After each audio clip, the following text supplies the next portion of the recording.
welcome to FACEHAMMER book review, and today is all things spooky. And camp. Look at it. And yeah, it's all about me. Is it all about him though? Yeah, Find out in this review. I think he's a chain rasp, so probably not. So thanks Games Workshop for sending us review copies as always. It enables us to get our content on time. Both got them. Both got them early. Super helpful, especially when you're releasing 7,000 books a minute. It's the AOS roller coaster. Been a bit excited about this one. It's a book that I've been waiting for a long time because I've got a substantial Nighthaunt army. They just look amazing, don't they? They're one of the best looking armies in the game, and it's safe to say they are currently not one of the best performing ones, and you don't really have a choice in being able to do so. Well, that's about to change, I think. So firstly, I just want to make a little note because I know it sounds silly, but it comes with tokens and a range ruler, which is super helpful because you need a lot of these. And what I like about these ones, unlike some of the other GW tokens where they've got two effects on two different sides, and then you end up flipping them by accident when you roll a dice, it hits it, flips a token. These are the same on both sides, and they're big. They're like 40 mil rather than like 25. So the range reader is always useful. So yeah, I actually quite like the fact that it comes with the book. It's a bit the first time I've seen that. I've seen it with the Gene Stealer Cult book in 40k when you get blip counters. But I was a bit surprised to see that come out the Battletome. So I was like, oh, useful. Yeah. And I just popped my book open and they fell out, and brilliant. Like, let's help people have cleaner games. Absolutely. Let's have more of that. And obviously that shows you need a lot of tokens. So, yeah, I think let's have more of helping people, but let's not necessarily have. So you can see from this picture, they're all like Shriek, Stun, and Petrify, which we'll talk about in a minute, because it's their main mechanic. So you can see there's a lot of them. It looks like there's some debuffing going on, Russell. Oh yeah, so the Nighthaunt have changed quite a bit, a lot. Is there now not poo? Well, yeah, but they've got a lot of changes to their allegiance, which makes a huge difference. So I think what we'll do is, before we get too far in, for people who don't know, our book reviews, we talk about all things match play. We go through what's in the book. We talk about some options, combos, give our thoughts on where we think it fits in the meta, and so we give some ideas for like list concepts, but we don't write army lists in the show. We kind of do a follow-up for that normally. I'm sure that will be coming up later because Russ is excited. Yeah, and if you want to see any AOS content, then like and subscribe, and that means you won't miss out. And we tend to do every book review, army tournament reports, and army list shows. So it's had a busy few months. Yeah, exactly. I mean, I always like the book reviews. They tend to get me excited, which then makes me spend money, which is a problem. But hopefully it does the same for you. But anyway, so straight into the allegiance abilities, we've got the processions, which are basically like your super sub allegiances, which were in one of the Broken Realms or White Dwarf, I can't remember, but they've brought those into the game. So it's 4. So it's the Grieving Legion, Emerald Host, Scarlet Doom, and Quicksilver Dead. So we'll go through those later. You have a little stop. The book is just so beautiful. It is, isn't it? Right? Like, I know this isn't the type of thing we normally talk about, but as far as overall theme goes, especially the first bit, like, quite like turquoise. Spoiler. But the presentation of this book internally is just absolutely fantastic. Like, it's a lovely thing to just be looking at. It's a very nice color palette. I think it might be a candidate to get the limited edition one because it gets rid of the red cover, which doesn't really go with the look. Because I quite like the limited edition covers on the books, so I might pre-order that. So yeah, this show is going out on pre-order day, so Element Games, if you want to support us, use the link there. If you want to buy at Army of Ghosties. And I've got a crystal code in there, so if you put that in, you get extra crystals, which gives you a discount on further orders and all that kind of stuff. Anyway, so yeah, very nice book. Aura of Dread, which is quite a powerful ability. So enemy units are terrified when they're within 3 inches of a Nighthaunt unit. while a unit is terrified, it cannot issue or receive inspiring presence.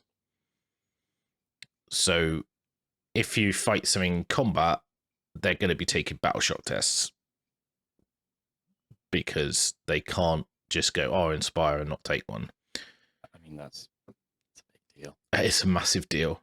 Huge deal. Especially when you're looking at those Daughters of Cain armies with the Mighty Witch Elves going, yeah, fine, whatever's, you know. So it's quite nice. It's just like that's a new ability that they didn't have. So like that one. The ethereal rules changed, and that's purely the 6-up ward is just flat. There's no requirement to be near a hero. And also you can retreat and charge, and you ignore modifiers positive and negative. So that's the same as it was, but the fact you can retreat and charge across your whole army, and your whole army has a ward save and no requirement for a character to be in range, is super clean. Solid, right? I mean, to us, most people who play Death forget that they need a character. The amount of times I've played people and they just start rolling wards, because you normally are, and then you go, Yeah, there's no character. I always find it with Flesh Eaters because they put the unit on the side, and you go, and I go, yeah, who's giving them that Deathless save? And they're like, oh, that bro? Yeah. New command ability, which is essentially like their version of All Out Defense, because obviously All Out Defense would do absolutely nothing for Nighthaunt, because you can't get a positive bonus, but you've got Discorporate. Use this command ability when a friendly Nighthaunt unit is picked as a target of attack in the shooting or combat phase. That unit must receive the command. The unit has a ward of 5 instead of 6. I mean, that's great. There's a big difference between those two. One is it doubles. The other one's pretty consistent.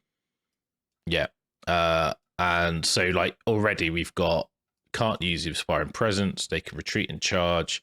They've got a ward. They've got an unmodified save. You've got a good command ability. You're already looking at these going, that's pretty good. But it doesn't end there. Changes, 2 big differences. Wave of Terror, which is the new sexiness rule. So when you charge, you can look at the unmodified charge roll on the chart below. Then pick an enemy within 1 inch of the Nighthaunt unit and then apply the effect on that unit. So you can take a lower one if you want. They do stack. So you have Shriek, which is -1 from hit rolls. You have Stun, which is -1 from save rolls, if you roll an 8 or a 9. And 10, they strike last. So charging multiple units into one thing, you've got more chances of getting these. They're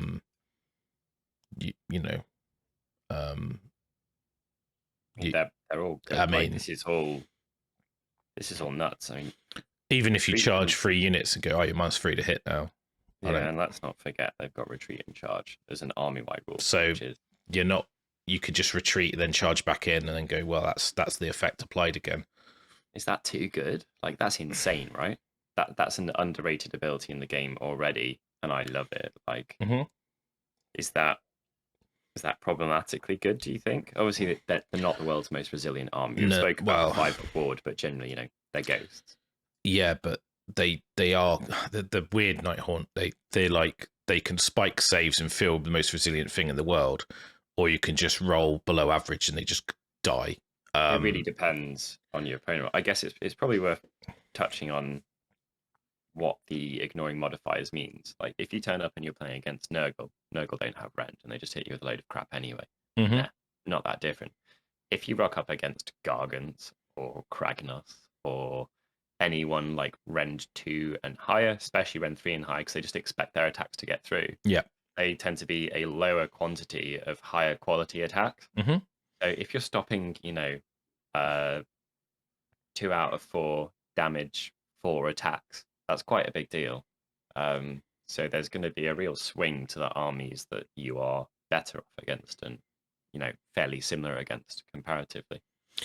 I think the Wave of Terror is strong, but obviously you need multiple units. You need to charge things, and if they charge you, then you don't get any effect. So you've got to I guess the double's going to feel quite fierce, isn't it? Because you don't get to run away and have your way with things if your opponent's getting 2 turns in a row. Yeah. I think they might need to. I'm just trying to see. Oh, the following combat phase. Yeah, I was just waiting. Where's the timing on it? Yeah. So it's only the phase. It doesn't last until the next. Yeah, it's not thing. over a double. So, so obviously, like only on that turn you charge for the following combat. So if they then have a turn back, they won't be debuffed. So it's okay, but your attacks don't do a lot of damage. So if you're going against resilient things, they'll absorb that charge, probably not do much to you, but you won't do much to them. And then the next turn, you'll get a lot of damage come back at you. So I guess in that situation, then ignoring people's battle shock, that kind of becomes part of their damage, doesn't it? You don't do much, but people can't just be like, well, inspiring presence. I lost 4 dudes, but I don't care. It depends on what you're fighting, because a lot of armies just don't have big units that care about battle shock. So you've got like 5 models that are bravery 8. If you lose 4, you're probably not going to run away anyway. Like it's you'd have to roll a 5 or a 6 to lose 1 or 2 models, and then it's like, I mean, I'm not saying it's rubbish, but I think it reads really powerful, and then when you play, you realize the limitations. Like you've got to be within 1 inch. So if you charge, you can't you charge something. There's a lot of stuff in AOS where you charge, kill a screen, pile in, hit something else. You can't really do that, and it's only 1 enemy unit. So if you charge multiple units, you can't debuff all of them. It's one of them. So it's still good, and it's random as well. So you don't know what you're going to get. This is an army that is like hampered. Feels like a heavy word, but they really have to pay attention to coherency as well, don't they? Because it's just lots of blobs of lots of 32 mil bases as well. Yeah. And absolutely. I'd say that one of the things as well, like they used to have if you rolled I think it's a 9 to charge you, or 10, you attacked in the charge phase. That's gone. So this is kind of the thing that replaces that. This feels more appropriate and less horribly spiky, because that was like, if you get the charge, you're winning. It broke too many conventions, because you then couldn't use a lot of abilities that are combat phase abilities when you attack, and they couldn't do stuff. And then you wouldn't be able to use command abilities because they're combat phase abilities, and it would get very, very very awful with timing, because you're going out of sequence. So obviously they could have had strike first, but I kind of prefer the fact that the enemy cowers in fear. It kind of feels more thematic rather than you strike in. I really like everything so far. Like this has had some love gone into it visually as well as rules wise. This book for sure. Yeah, when during the playtest there was quite a lot of feedback from us to change these from what they were. As I was quite happy with the direction it went. So then you've got Frightful Touch, which is another new rule. So if you roll a hit roll of a 6, it wounds automatically. Don't make a wound roll. That's cool. Yeah, it does. Right, so people still get their save, but you're just taking a little bit of probability out. And also, what I like about this rule is you're actually reducing dice rolls. Oh yeah, you beat me to it. I was just gonna say, I was going through that in my head. I'm like cool, nice. Because actually, take those out and put them there. Yeah, because you're rolling buckets of dice. It's like actually, it speeds things up. And we know like some of the good Nighthaunt armies, the lengths people had to go through to try and make the book work. They had to abuse the re-rolling. Yeah, re-roll into hit, re-roll into wounds. Then you've got a save, then you've got an after save. It's like the daughter syndrome. You get daughters versus Nighthaunt, and it's like I re-roll to hit, I re-roll to wound. You have a save. You then do damage back to me with mortals. Then I've got a ward save. And then you've got a ward save. And then you hit me. I've got an armor save. I've got a ward save. So I'm gonna bounce and wounds now back. Wound bounce, and you're just like 20 minutes later, you've rolled the 30 Witch Elf combat against the Grimghast. Watching that game on stream. It's just like honestly like losing all of the re-rolls and all that. As we go through the Nighthaunt book, you'll see that a lot of those abilities that allow you to re-roll once to hit, re-roll once to wound, they're all gone, and they've been replaced with bonuses to hit. So which is the kind of common thing you see with the daughters as well, where they don't have re-roll. It's +1/+1/+1, which I prefer. honestly, because it's just quicker. So Down. Frightful Touch is again another ability that we haven't seen, and this does break Spirit Hosts, because in the old rules they had a 6, they do a mortal wound, so that's changed as well. So my Spirit Host was sad. I was like, well, they're just absolute trash now. But we did suggest a rule which got adopted, which was we'll get onto when we talk about the War Scroll. So then we've got Vanishing Phantasms. So this is kind of replacing their deploy off the table pop-up thing. So it's at the end of the deployment before control of objectives. So you can't tag an objective, then take the unit off. Remove up to 3 Nighthaunt units from the battlefield and place them to one side in ambush as a reserve unit. At the end of your movement phase, set 1 or more in ambush on the battlefield 9 away from enemy. So it's 3 units. There's no dice roll. That's really good. And that's kind of to emulate the I'll put units off the table, but you can wait until you've deployed to see how they've deployed and if you want to take something off or not. And I feel like that should have been D3. Like, that's really good. It was, but it used to be. I know it used to be every other. But it used to be every other unit. So, like, it's. I think the problem is it's just when you've got D3, you suddenly start having to. Again, it's to do with speed. So you've got a dice roll, and then it affects your decision, and you've got to rethink stuff. Whereas if you know it's free, that's fair. You're just like, I've designed my army this way, and I'm going to put these 3 units every time, unless this, and then it's just quick because you know. Yeah. So well, having played with Slaanesh with D3, you know, like the moment you get like 2 super awkward, even though it's the average, because you're like, well, you know, like do I take a character or something like that? But it's not the average. It's they're all equally average. Yeah. So actually, but I think the issue is that like when you've suddenly got to make a decision depending on the random number, that affects that. Then is thinking time. That's more downtime. That's they add up, don't they? So it's 3 units. You know it. They know it. Deploy accordingly. This is probably the most intelligent page of rules I've seen in a book from Age of Sigmar, I think, for an army. Mm-hmm. Like this has got some good writing in it. That's a really already this book has got a high bar. I feel like that's had some love, and it's had some intelligent love at that, because all of that kind of makes sense. You know, I'd like to see how it played out to make sure it's not too powerful. Take it with a pinch of salt. I know they're ghosts, but that's. I think awesome. The points were quite heavily cranked up because of these. Yeah. So. Not just waves of crap that turns out to not be crap. And I think one of the things that I'm quite keen in AOS is have less models, but they do more. So it's like, I think, because after playing Nighthaunt with like 90 Grimghast or like, you know, 120 Chain Rasp plus extras, I'm like, I don't want to move that round the table. You still can, but like, I don't, you know, I'd rather have a smaller elite army than I say small, it's still a horde army compared to a lot of armies, but it's not 200 models, because exactly the time you're talking about for that, I wrote a really careful long email that a couple of other people had some input in about spam and repetition within the game into to the studio on exactly that subject, because it's not what we need for fun for a game. No, and I think like timely fashion. One of the challenges with the Nighthaunt range is they're all infantry with a weapon. So like trying to make units unique was a key thing in this, and I think they've done quite a good job. But as we go through, you will see that most scrolls have a role. There's still some bloat in the book because you've still got like legacy heroes, which don't feel well, they've been paired against Stormcast thematically, which means they're going to have too many heroes. Period. I mean, they don't have too many to the extent that Stormcast do, because they win that for days. Stormcast have got like more war scrolls than like 4 other factions put together. They've got more heroes than 4 other factions that's true. From Destruction put together. Yeah, like, you could probably take the entire Destruction range, and they've probably got the same war scroll count as.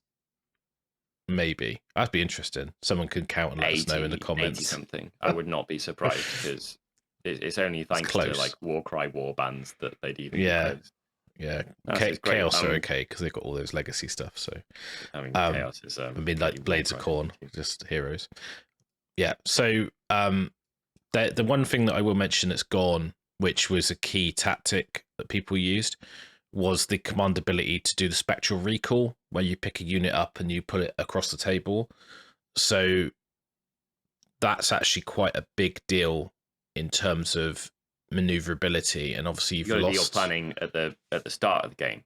After Yeah. deployment, still a brilliant opportunity, but you don't get to. Yeah, but you don't get to back. do stuff like pop up, attack something, then pull them back over the table, you know, and all that kind of stuff. Which there is some capability to do that when we look at some of the war scrolls. They've kind of given it to a hero, so if you want to do that, then you take Aura the Drowner. If you don't, then you don't. So the boatman. Anyway, command traits. So Lingering Spirit, 4 up ward for mortal wounds. Really good choice, because I mean it's abundant from the first page of the book that mortal wounds are going to be something you'd be scared about. You can't boost your 5. You can't get that 5 up save in the hero phase. It's the combat phase or the shooting phase. So yeah, so anything that fights in the hero phase, shoots in the hero phase, is going to be a problem. Or you know, just bow snakes, mortal wounds, like absolutely, stuff like that. Terrifying entity I really like. So enemy units are terrified if they're in 6 of this general instead of 3. So you don't need to be fighting with your general to make them not be able to use Inspiring Presence. I mean, never mind the fighting or not. That's a really big difference, because that's not 6. It's not a 3-inch difference. That's a 6-inch difference to your bubble. Yeah, because you're either side, right? So yeah, exactly. And your base, that's huge. The ruler of the spectral host. So this used to give you D3 models back into a unit, which is basically the go-to.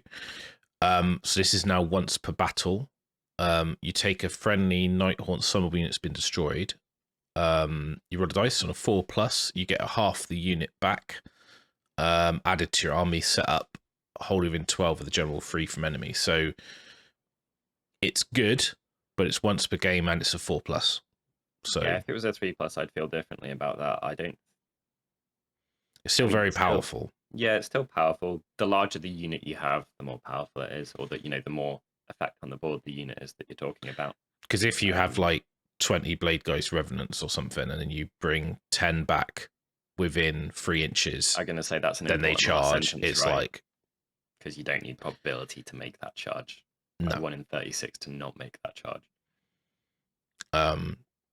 Then you've got Hatred of the Living. Reroll hit and wound rolls for attacks with melee weapons if the enemy does not have the death keyword. I really like that, because I'm happy that rerolls aren't in the game, but I think there's situations where you've got dude.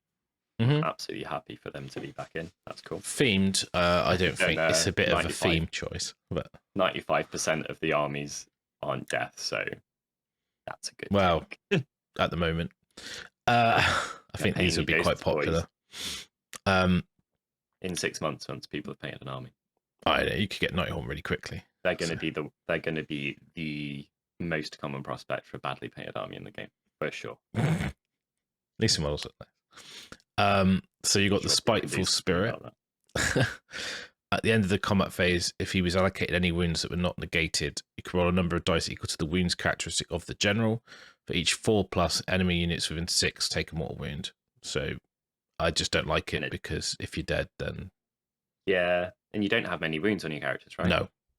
So if this is the type of thing you'd expect to be on a Great Unclean one, slightly different. This one I like. Cloaked in Shadow. The general cannot be picked as the target of shooting a combat attack by more than 1 unit per phase. Oh, that's really elegant writing. I love that. So you can still be shot. Yeah. But only but you can't go sharks. Yeah. That's fantastic. If you got a bit of healing as well, I don't know if there is. There is, we'll find out. But yeah, that's brilliant. Not so much on the heroes, so doesn't help you if you're facing long strikes, but it's yeah, I still think I personally think Terrifying Entity and Ruler would be the 2 that you'll see a lot. Or just generic Master of Magic on your Guardian. Ruler army dependent, although I guess every army is going to have every unit's summonable, basically. But it's the size of the units. You're getting more equity back from that if you got a 30 blob. If you've gone, I've got 1 billion 10s, then maybe that's not as exciting. Maybe, but good selection though. It's is good. so some artifacts, which they've split them into different things, but every hero can take any of them, so there's no restriction. There's not like some were, I think before they had some were Knights of Shrouds, some were Executioners, some were like Lanterns, nice. So they just nice and clear, take your pick. Yeah. But it's quite a large... It's a large selection, it's like 9, I think. It is. So. Yeah. But the Cloak of the Waxing Moon is subtract 1 from the attacks of melee weapons that target the bearer. I don't think that's that good, because if you don't want to be hit, you're probably behind a screen and you're probably worried about shooting. And it's okay if you've got like a Knight of Shrouds that you want to be fighting. It's actually quite impactful if you fight something. If you've got terrifying entity on something and you want it in the thick of things, yeah, fair. And I think as well, like because you're trying to get those debuffs off, charging your heroes in for an extra chance at a strike last or a -1 is next. Russ, I just read next. Ignore this one. Yeah, this is the best one. This is like Pendant of the Fell Wind. Subtract 1 from wound rolls for attacks made by melee weapons or units while they're within 3 of the bearer. Within 3, better. Wounds can't be buffed nearly as much. Tick. Like Cloak of the Waxing Moon may as well have not been written. I guess maybe you want 2 debuffy people, but that is really good. I'd be all over that. What's good about that is hook, but OP. Yeah. And also, if that guy charged and you rolled a 4 or more, you could be -1 to hit and -1 to wound. Yeah. That's a really good point, actually. Yeah. Kragnos is not so scary when he doesn't hit you. No, not at all. He really is. And he doesn't wound you. It's good. This is the anti-Kragnos army, isn't it? Well, it's just anti-elite stuff. That like wants to hit you hard, but obviously, like you've got to kill him in that turn. To my ghosts. Otherwise, next turn he just massacres you. Midnight Tome, wizard only, once per battle. If you attempt to cast a spell that summons the endless spell, it's automatically cast is on a 12 and cannot be modified, and it cannot be unbound. So I really like around that. Huh? Could have a strategy around that for sure. I really like having an end spell that you just guaranteed, because some of them can be very powerful. The Nighthaunt ones are quite good. So I don't palisade and stop yourself from getting shot. Even I mean, like it's a guaranteed. So you're like, well, I don't want this being stopped. So yeah, it's good. I mean, it's techie, but this entire book's techie so far. I think this is the type of book I feel that if you're a new player and you're really into Ghost, don't not pick up the book. But probably going to take you a fair bit of practice to get your head around the intricacies of the army, and it's going to have a fairly complex movement phase and stuff like that as well, because you've got a lot of models. It's not 4 gargants. Yeah, I think it probably, like, there's a lot of rules, which is to remember all this stuff is a big thing. Reps. The weapons, I mean, these are all pretty underwhelming in my opinion. So you've got Shadow's Edge. If you roll a 6 to wound, it inflicts D3 mortals. I mean, are there any guys that have got a massive amount of low quality attacks that you can get rerolled really. or anything like that? The other thing is as well, because you've got that rule, if you roll a 6 to hit, it automatically wounds. You don't get a wound roll, so you're automatically like reducing the amount of dice you roll. No, that's fair. Yeah, it's digesting itself, isn't it? Then I guess your named characters might be the guys who are rocking more attacks proportionately. The Nighthaunt heroes are all pretty. People just pretty got like 4 or 5 attacks. You're not taking these over the debuff or the more sort of like beneficial ones. Curse book. That's probably why to not take that. Always. Well, it depends if you want to lean into your magic, but it's I got Ghost and magic enough. Reaper of Sorrows. So before he attacks with a weapon, pick one enemy within 1, roll 2d6. It's higher than their bravery. The rend is -3. And then it's -4 instead if the target's terrified, which it will be because you're within melee, right? So yeah. So higher end's kind of cool, but I mean, rend 4 for the same reasons you touched on. Yeah, but it's still good because like that's a bolt thrower then, isn't it? It's nice that because you do struggle with armor with Nighthaunt, so it's it's quite nice to have something that can actually punch through. I mean, you've got an abundance of cheap characters with not bad melee profiles. Tagging one of those on the end of unit cavalry or something like that, like, or just at the most awkward place possible on another unit that's been charged by something else. Your hero's not dying, and it's going to start chunking. What I found as well is that people can't, because of the debuffs when you charge, getting like -2 to hit. I mean, stunning them is -1 save as well. You can really like hammer people with these. So plague bearers aren't getting any saves from this army, are they? They're not getting immune to battle shock. And no wards against some units if we carry on.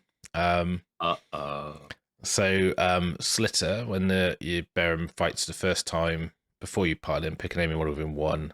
Roll a dice. If it's greater than the wounds characteristic is dead. It's cool, but not really. No, I mean it's guaranteed damage almost against certain things, but yeah. I mean, you could do it every turn. Yeah, it's quite good if you're going second because you can break coherency with it. So it's quite nice for getting rid of command models. Your opponent's already piled in. Yeah, so they fight you, and then you pile. You then go, I'll kill that model, break coherency. And you're going to get if you're planning on getting your dude into combat. You're going to get a few opportunities to use that in a game, but still not crazy good. Yeah. Then you've got the Infernal Treasures, so another set of, they're all just sort of artifacts. So Light Shard of the Harvest Moon, once per battle, start the combat phase, release the Gloom, add 1 to attacks of melee weapons by night wholly within 12 of the bearer. That big circle. It's good. I like that one. Then it's very undeady feeling. All of these feel very undeady, don't they? Yeah. They're kind of like stuff that you would see in the vampire book, or I've seen in updates to vampires more recently. Yeah, I like them. And then the Beacon of Nagashar, or Nagashizar. In the house. Once per battle in your hero phase, you can call the Souls of the Lost. Return 1 slain model to each summonable unit on the battlefield. It's fairly unrestricted, but like incremental, but it's quite a lot of stuff. Yeah. It's okay. Yeah. I mean, it's nice there's no range. Depends on what units you take. Like 1 model is okay. I don't know if it's worth having, because you probably find units are not necessarily damaged all the way across the board, but yeah, could be impactful. Kind of unsexily good, isn't it? That's the type of thing that people never take, but if you were to do some maths on it, it's not bad. And you got the soul firing. Yeah, go on. Probably not going to be taken for the same reason we discussed other stuff. You can heal D6 wounds allocated to the bearer if any attacks caused by him slay a model. Like if he's been wounded, he might already be dead. They don't have too many wounds. D6. Yeah, but they're quite resilient with a 4-up save and a 5-up ward. Yeah. Ignoring modifiers. So like it's not that unusual that you'd survive and take some damage. If you want your guys in, you're probably giving them something else. Like if you're choosing to have someone who's in the thick of things rather than backcasting or buffing your peeps or something like that, I feel like you'd want this in combination with another artifact, which is impossible. Covetous Familiar. Enemy units that finish a pile-in move within 3 of the bearer suffer 1 mortal wound after a pile-in move is made. Witchlight Lantern. Wizard only. Once per battle, can cast 1 additional spell that it doesn't know. That's cool. Yeah. Depending on the quality of the lore, which we're about to find out. It's good. So it's quite nice because of that. Because very often you see something like that's cool, but I'm not going to bank on that. I'd love to learn. It's why knowing all of the lore is so powerful. So I think that's a cool option. Nagash does. So there you go. Great. So the lore. So that's good, I guess. Yeah, these are kind of like similar to what they were before. So we've got Soul Cage on a 7. Pick an enemy unit within range invisible. The strike last effect applies to that unit until the end of the turn. So it's okay. Obviously you can get that if you roll big charges, but you got to roll like 10s, so it's like not easy. Spirit Drain, cast value of a 7, range of 18. Pick enemy unit within range visible. Roll a number of dice equal to the number of models. For each 6, take a mortal wound. It's like, meh, don't really see on the a point in 7 that. as well. I don't know what we'll find out about bonuses, but there's a big difference between 6s and 7s. Yeah, I don't rate that one. Lifesteal's on a 7 as well. 12-inch range, short. Pick an enemy unit within range visible. The target takes D3 mortal wounds. You heal 1 wound allocated to the cast for each mortal wound that's been allocated, not negated. It's good for Nagash, but other than that, Yeah, I always like ones like this. Like, for some reason, the vampires lost ones like this. Yeah. Which I thought was a real shame because they're super thematic and they should be in books like this. Seal of Shaiish, which is on a 5, range of 12. Pick a friendly Nighthaunt unit wholly within range. The unit has a ward of 5 up. Great. So that is a way to get around the fact that your 5-up ward is only in the shooting or combat phase. And it doesn't cost you a command point as well, which doesn't nice. cost you a CP. It's on a 5. Win. Yeah, that'd be a very taken one. Shade Mist on a 6, range of 12. Pick a Nighthaunt unit wholly within range visible. Subtract 1 from wound rolls that target the unit into an exterior phase. That's a powerful debuff. Yeah. So you could be at -2 to wound if you've got that artifact in range. Yeah, whenever we talk about wounds and debuffing wounds in any way, the reason why we give them preference is because you can't all out attack to combat it. Obviously, that pulls a CP out from your opponent, which is sometimes nice, but there's a lot less interactions in the game to do with wounds. So anything that says your opponent is -1 to wound is quite a big deal. A lot of big monsters are on 3s. Changing that to 4s is just colossal. And what I like about this is your unit, it's cast on, not them. So you can cast it on your big unit of like 15 hex wraiths, run across, charge the table, pin their army, make them -1 to hit, -1 to wound. Give away the time, and then you're like, well, you ain't killing them. So, you know, and the fact is that it doesn't matter that when you're debuffing an enemy, you pick one unit because you're buffing your unit. Everything that hits them is at -1. So it's just a force multiplier. So and then you've got that going on, and your unit, if it makes a charge, is going to do a load more debuffing anyway. Yeah, exactly. So that basically you're kind of banking on the fact that you're going to arrive that turn, and let's say it is 15 hex rates. You're barely going to lose any hex rates in that turn you charge. So the next turn, you're at your full complement. Yeah, and then you make sure your Guardian could pop up, be within range, give him a buff, heal models back. So it's like, yeah, it's good. On the subject of popping up. So Spectral Tether on a 4. Remove the cast from the battlefield, set it up on the more than 9 away. The caster cannot move, so you can teleport. So your Guardian could teleport to be in a useful position, or Nagash could teleport 9 away. Yeah. So it's on a 4, so it's fairly reliable. So, or Alinda is a caster, and then if she teleports, and she's got to lift the veil. So we'll talk about that. The veil damage. I think so. I have to double check I'll it. go check.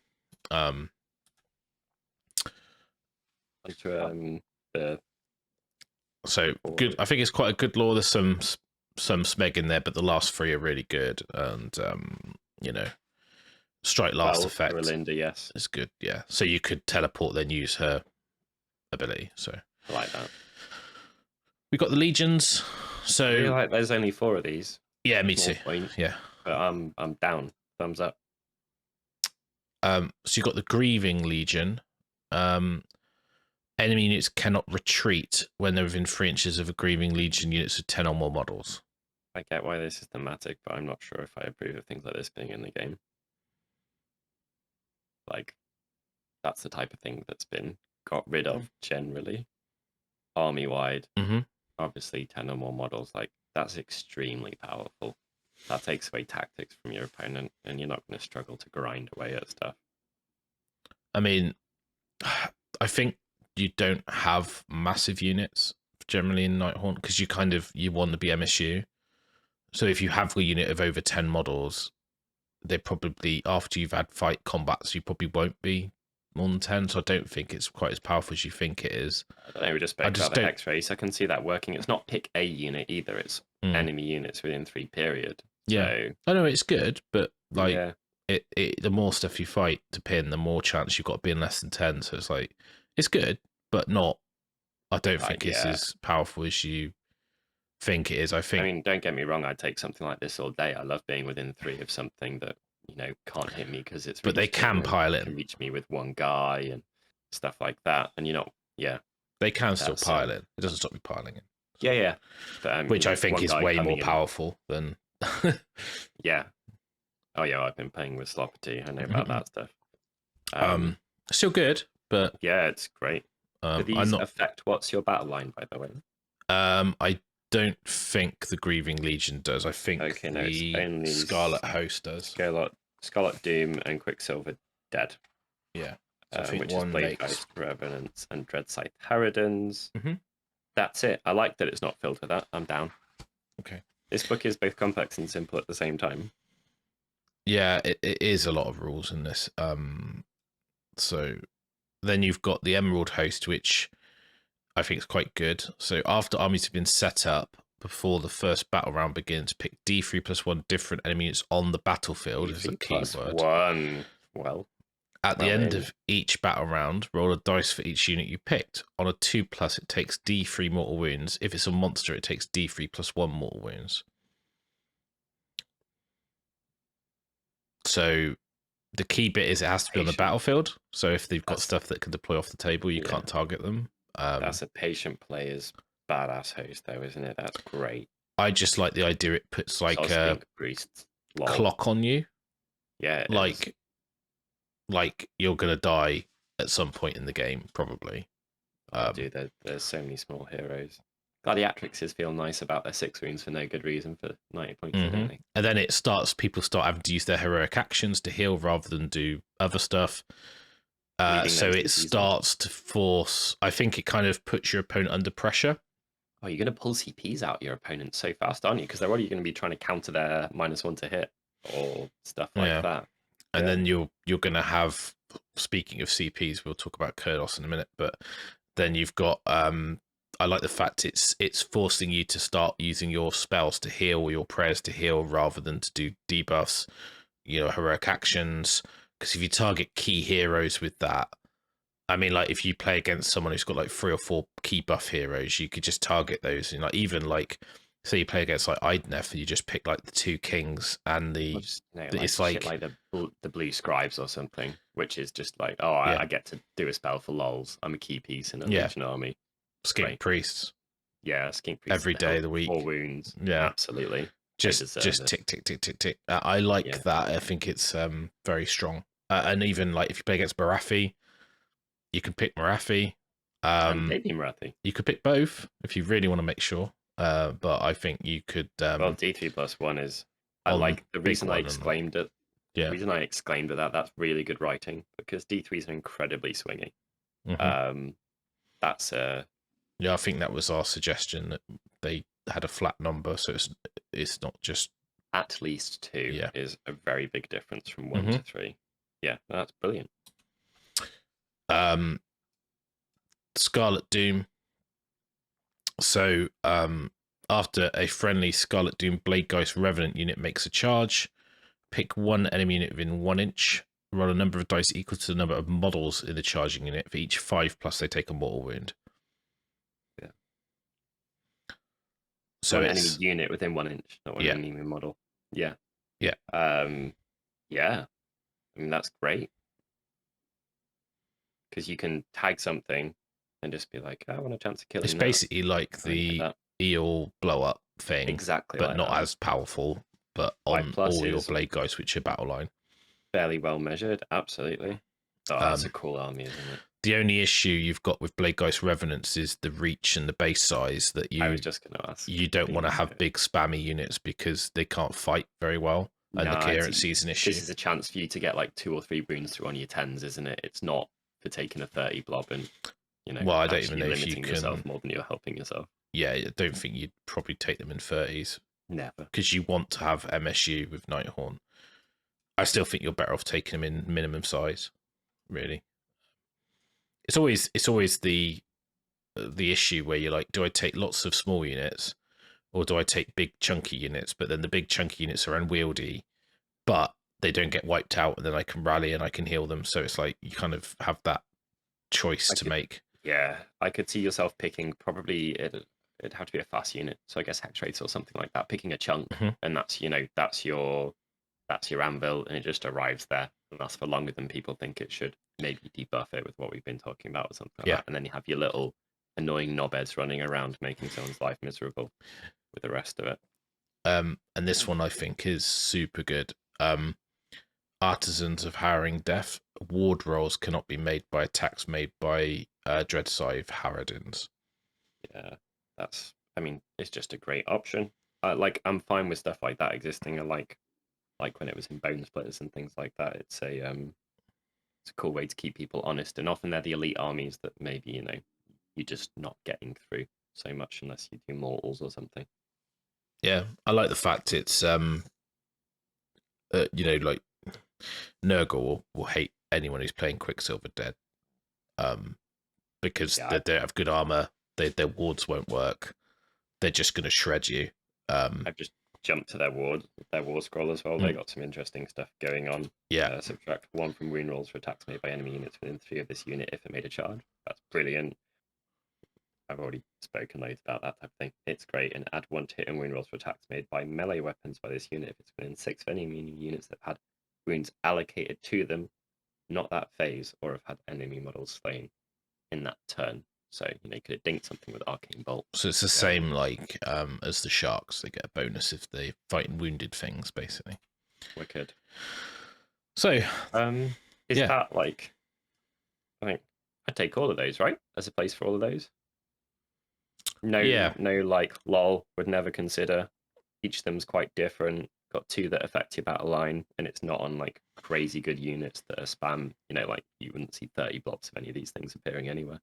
I like all of them. Yeah. The Grieving Legion's probably the one I dislike the most. I just don't think it's... I know it sounds powerful, I just don't think it is. You think in practice? In practice, I just don't think it is. Because of the nature of the book. Yeah. Yeah. I think I'd rather be doing stuff that's proactive to my army than... So, I quite like the Quicksilver because of Harridans are quite unique as a battle line with a debuff piece. Well, they kind of manage themselves, don't they? They don't look like they need that much help. So being able to have them disappear after deployment, pop up, and then just go and annoy someone, which they're going to do really well. They're going to annoy someone and represent a threat as well. It just really hurts when you don't make that charge because you're on a 9, and then they charge you, and you're not debuffed, and you just lose your unit. I could see cogs being a good inclusion in this, and I think you probably should be building your lists heading towards a triumph as well. Maybe you just cap yourself at 1970, 1975, and bank on being able to get a reroll in 2 places on the table in the same turn. Yeah, I think the when I saw games played with the Nighthaunt, it seems like they either charge you and get off good buffs and they just rinse your army, or they fail a couple of charges, they go in, they don't roll very well, then the opponent has a turn and they just absolutely smash you. Your opponent has 2 turns. There is some stuff in the game that just apps like Ogre War Tribes, like Mortals on the Charge, getting double turned by Kragnos Beastclaw Raider army is just going to delete you. IDK would be awful. I'd pick that piece. He's not dead yet. He's not dead yet. He's not dead yet. Now he's dead. But on the other flip side of that, if an IDK army gets alpha striked by this, they're going to get their absolute poo pushed in. Pretty cool game to watch, actually. It's 2 of them. They're the 2 most recent armies. They're a real headache army, the Nighthaunt. I think. New armies. Yeah. I do like the options in the book, but you can't really have your cake and eat it. You kind of got to it's almost like a scalpel, and you've got to tailor it to what you want to do. So if you're anti-ward, you're very specifically thinking about certain lists, but then it's not so good against other lists. Whereas if you take if you play against armies like combat armies that have got key heroes, you kind of want to be the Emerald Host to tick damage on those and be patient, but then that doesn't really play into you being aggressive. So you've got to basically make some hard choices on what tool you want to bring to the battle. So do you want to have a hammer? Do you want to have a scalpel? Do you want to have a knife? Do you want to have a wrench? Yeah, what I'm going what down doing? the points in the battle line section now. Yeah. And you're not going to get everything you want. No. I think you're gonna. This feels like exactly the opposite side to the same coin of Nurgle. Yeah. You're gonna write a list, and then you're like, oh, like, did I want to be more magic heavy because I'm facing someone who can't dispel, or like, why did I go magic heavy? I'm facing Teclis, or yeah. But what I like is you've got enough tools in the toolbox to design into the meta, depending on what the meta is. Oh, completely. Whereas you're not going, oh, I can't touch stuff behind screens. You can, but then if you do that, you might struggle against resilient ward armies, but you could deal with a resilient ward army, but then you can't snipe heroes, that kind of, so you've got this choice to make. But anyway, you've got so many small blocks to fiddle with as well. I think you could pick up this army and play it for 2 years, change things by 300 points each time, and just never get bored. Because those four legions, that dramatically changes how your army plays. Yeah, without one being like a standout. Obvious, yeah. At all. I think exactly meta dependent. I think as well, a lot of people when they do the Nighthaunt, because the way charging works, you'll charge a unit in, and you'll be like, "Do I want to make them strike last? I've rolled a 10, but where am I going to activate first?" And sometimes you need to think about your combat phase before you apply the debuff, because it's as you charge. So you might not make the other charges. You've only got one debuff, or you might roll a 3 and you're like, that doesn't give me a debuff. So like you've got to think, what's the most important debuff? So even if you rolled a 10, you're like, actually, I want -1 to hit more than strike last, because I'm going to go there first anyway. So we're going to have a very interesting chat about allies, aren't we? Because they're like, this book doesn't do certain things. They've got access to only Soulblight Gravelords. Some great scrolls there, though. Yeah, pretty open choice in there. That is a really good answer. Finally, the Mortis engine rides again in the malignant army. Keyword malignant. Oh, don't! I'm gonna talk about that in a bit, but because I'll whinge. Yeah. So we'll explain that in a bit. Nagash. Okay, so he is doing the grand strats and battle tactics at the end. Yeah, I think it's better to do it then because you've got a context of the overall army. Yeah, so is it Nagash's time, Russ? Right.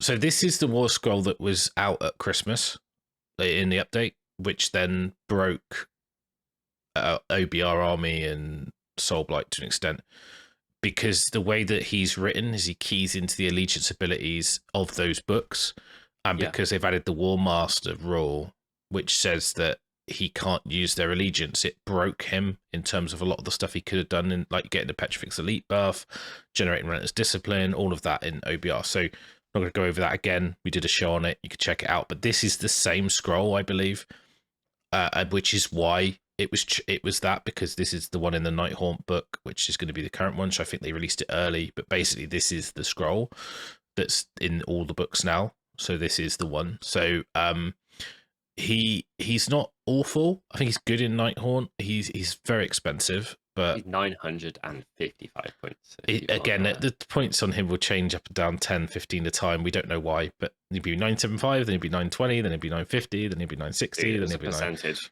Like whatever. I don't know why anyone's even bothering to change that. Like they must just make him 1,000 to just leave it. So don't say that. It's just dropping down to like 880 or something. Yeah. So obviously he's got a heal mechanic, so you can pick 5 different summonable units, or Ossiot Bone Reputers. For each of those units, you can heal up to 3 wounds, or if no wounds, return models. So start your hero phase. So no range. Table wide. It's very strong in Nighthaunt. He has a 4-up save against mortals. And if you roll 6, you take a mortal wound, but he doesn't have a deathless save. Obviously, he does have access to the spell, which can give him a 5-up normal ward. Because he's got the I still doesn't say Nighthaunt keyword, does it? Spectral, is it Seal of Shaish? Oh no, Nighthaunt unit, so he can't even use that. There you go. So I knew there was a problem with that. Yeah. So he doesn't have a ward save. So not against normal wounds. So it's reliant on his 3-up armor, which is not awesome. So when he says when he uses an ability that returns slain models to death units, you can reroll the dice. If the unit So when you use an ability, so anyone who uses an ability to return models, you get to reroll. Not, I think probably only the Guardians of Soul spell is a random number. I don't know. We'll check, but it's okay. He's got a command ability, so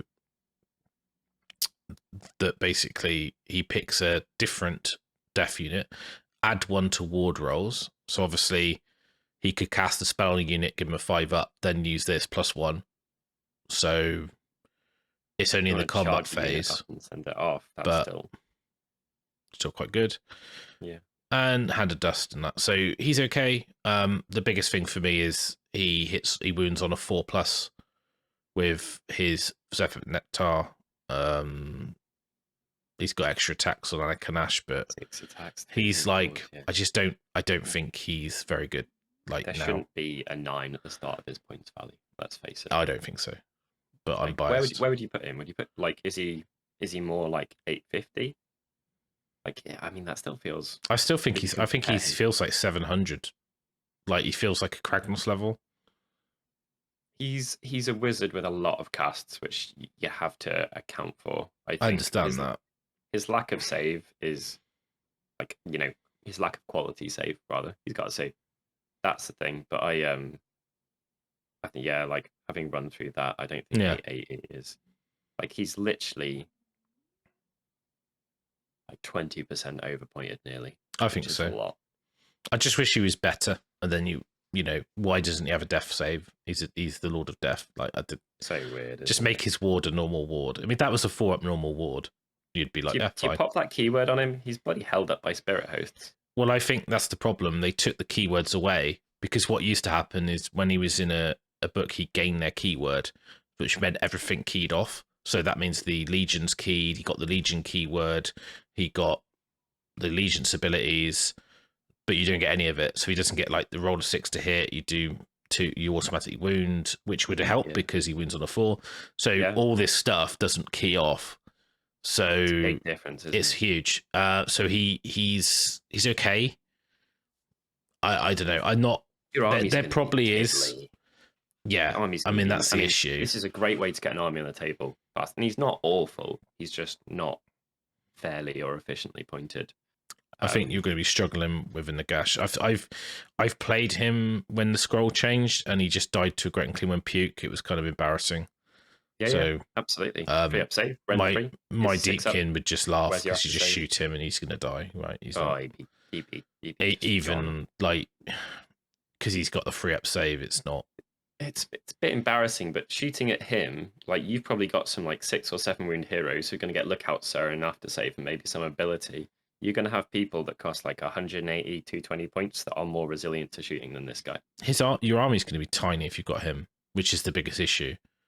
Yeah, you're not going to be able to go over because he's basically like all your heroes suite and a black coach.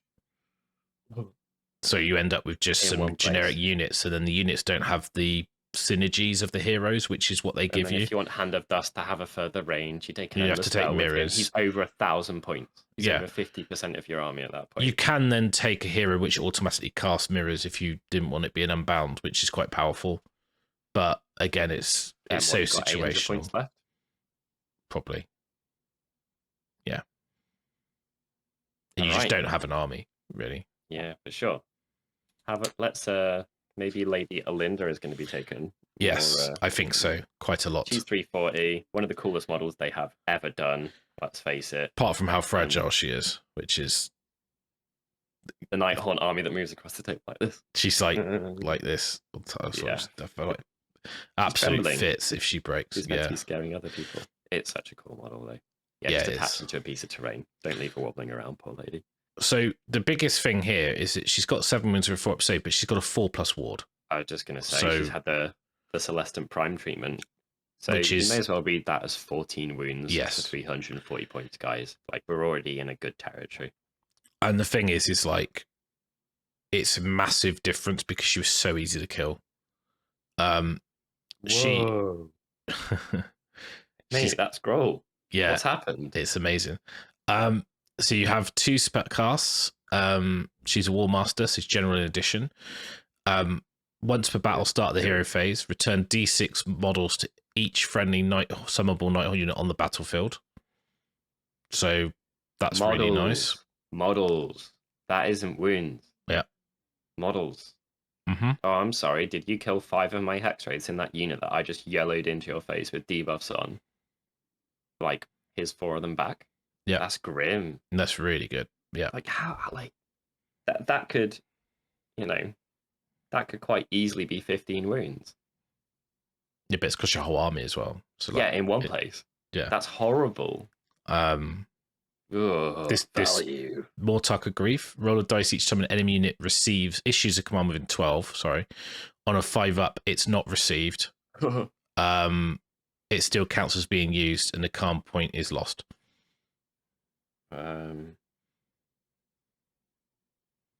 So basically, if they're within 12 of you when they issue it, not when they receive it. So if you can issue it from stuff further back, it doesn't affect them. Yeah, someone can't try to do it again either. It counts as being used. They use their CP, spelled. and they can't use that ability again. Yeah. So it's 12's good as well. That's not short range. Don't forget she can teleport. You know, you might be able to teleport her and pop her up somewhere. Yeah. After she's vomited on someone and done load of damage. Okay, she's I'm yet to see something that isn't a win here. Lifting the Veil. Start your shooting phase. Pick an enemy unit within 12. Bear in mind this is not a shooting attack, so it gets round. So you're not restricted by you've got to shoot the closest thing or anything like that. So yeah. Roll a dice. On a 2+, it takes a number of mortal wounds equal to the roll, and you can add 1 to the number of wounds if it's terrified. If any models are slain, you can heal D3 wounds to this unit for each enemy model that was slain. Oh, great. Is that exactly the same as it was, or has that had some wiggles? No, that's the heal wasn't there. Yeah. I don't think so. I might have been. It's been a long time since I played with Linda, but she never normally got to use that. I'd always roll a 1. Time to shine. I always got to roll a 1. I think it was in the hero phase as well. So I think she had a shooting and a hero phase once per battle. I can't remember. So she's got the spell Grief Stricken. On a 7, range of 18, pick an enemy unit within range invisible, -1 to hit rolls, and add 1 to hit rolls for night haunts that target the unit. Oh god, that's a good spell. So she hasn't got any bonuses. She had that before, but it's 7's a bit wobbly, but that is a good spell. It shouldn't be any cheaper than a 7. She is an exceptional buff piece support hero. She is in the Grieving Legion, but it doesn't really matter because those legions don't really affect the heroes anyway. So it's a bit like taking Lotan outside of whatever the one is. Iron Arc is fine because it doesn't matter. So let's remember that she ignores rend. This lady may as well have 28 wounds against high rend attacks. Yeah, you have to really go to kill her. Like that is really an incredible level of resilience. Because obviously you've got heroic actions to heal as well. Yeah. You've got not a bad amount of attacks either. Right. No. Oh, she's good. 340 isn't it? Like, I guess we'll find out when we've looked at the others, but she feels like a starting point unit. Like, she's very, very solid. Especially with the model that good. She's not quite 1+, I guess, but she's very. I think you run out of points very quickly, and like you've got to make the choices. How much do you improve your models, or how many models do you have? Yeah. So I think she's very good. Don't get me wrong. But look at her points value. You could basically say in the right army that D6 slain models ability, which is table wide and is every single unit, in like a fairly aggressive pinny techie army, she's probably going to nearly get her points value back. Mm-hmm. Yeah. The Craven King, Kurdos Valentien. So he is again, like, they've all got fly movement 8. Sort of thing. 7 wounds again. It's got 5 attacks, freeze, rend free, damage free, with a 2-inch reach. Good. So he hits like a truck. And his rule, which is if I cannot rule, none shall rule. Start of each battle round, after the players receive their starting command points, roll a dice. Add 1 if he's within 6 of any enemy hero. On a 5+, you -1 from their command points and add 1 to yours. So he steals their command points, which is what he always did, but he's a lot better like combat profile now. 110 points. sounds really sexy. Feels like one of the things that you would maybe take out when you get to like the point when your army list's 2,100 points. I think if you were playing a very like blue-black style list with the debuffs and stuff, him and Alinda together, you're not getting your command ability, and I'm draining your points off you. Your command point 550 resource points. is just going out the bin, and a lot of Nagash armies look pretty- need those command points. Yeah, makes Nagash look pretty poopy, given that you've got enough room for 2 more characters on top of that. Yeah, that's what I mean. Like, I think if you're going to take a list, you'll take her and him, not Nagash. It's a high quality suite, and then you're going to get items to put on your other ones because they're both unique. Yeah, pretty tasty. By the way, when we say blue black, we mean it's a Magic the Gathering reference, and that's like the type of deck that's like, no, I can do exactly what I want to do. You can't do what you want to do. I'm not necessarily going to bash your face in with damage, but I'm teching this out and I'm grinding it out. Maybe it won't be pleasant for you. How do you want those? They're mine now. Then we've got one of the new War Scrolls, new model, sexy model. Alan, the Drowner. Obviously, it's not Alan, but you know, that's how we know him. So Alan, movement 10, 7 wounds, 4 up save. He's got his Ore, 4 attacks, freeze, rend 2 damage, D3. Not too bad in combat. It's a big Ore. It is. He's a totem, which is nice. He's also he's got a rule: passage through the underworld. So use the command ability to start your movement phase. Pick a Nighthaunt unit on the battlefield that's visible to him. Then they receive it. So there's no range on that. You just pick something. Then remove this unit from the battlefield and set up for the enemy 9 away. And then remove that unit you picked. Wholly within 12, 9 away. So he kind of teleports with a unit anywhere he wants. So he's just like a bit of a beacon, yeah. Yeah. And then if he charges, then on a 2+, they take D3 mortal wounds. And if any models are slain, add D3 to his attacks. Yeah, it's not bad. So he's all right. He's good. And then what does his points land at? It's 175. He's not too. I mean, I could see like the last 3 we've spoken about. TBD. We're going to read some more scrolls, but that's a pretty good suite of. That's like a well-rounded suite of utility, unique characters, isn't it? You just imagine how sexy those models are. Just gonna say the who's who, super best friends of like welcome to modern miniature design. Tasty. My favorite, Riken of the Grim Hailer, just because I love the model. I mean, like, when are we going to see a bad model? In a minute. When we get to the crossbows, no. So hey, we've got a while to go. Or the rats with scythes, whatever they're about. So again, 7 wounds. They've all got 7 wounds, which I quite like. 4 up save, movement 14, 5 attacks, freeze, rend 2 damage 2. So good rend on that. The Fell Reaper. Some horse attacks. Who cares? He's a wizard. Flies. He's got the corpse candles. So in your hero phase, you can snuff out a candle. Pick an enemy unit. Within 12 or this unit, they take a mortal wound. If done by the enemy, you can add 1 to your casting roll. If you take the wound, you can add 3 to your casting roll. So some of those 7 to cast, you can take a wound yourself, and then get +3 to cast. You still get your ward. So it's of note to peeps. This is the first time we've seen a casting buff in the book. He's always had this. Nagash. Yeah, I know, I like but it's just they're not frequent, are they? No. If something's important to you, that's why the auto spell going off on a 12 could be so useful. They don't really do casting buffs very well. They've got quite a lot of wizards, but yeah.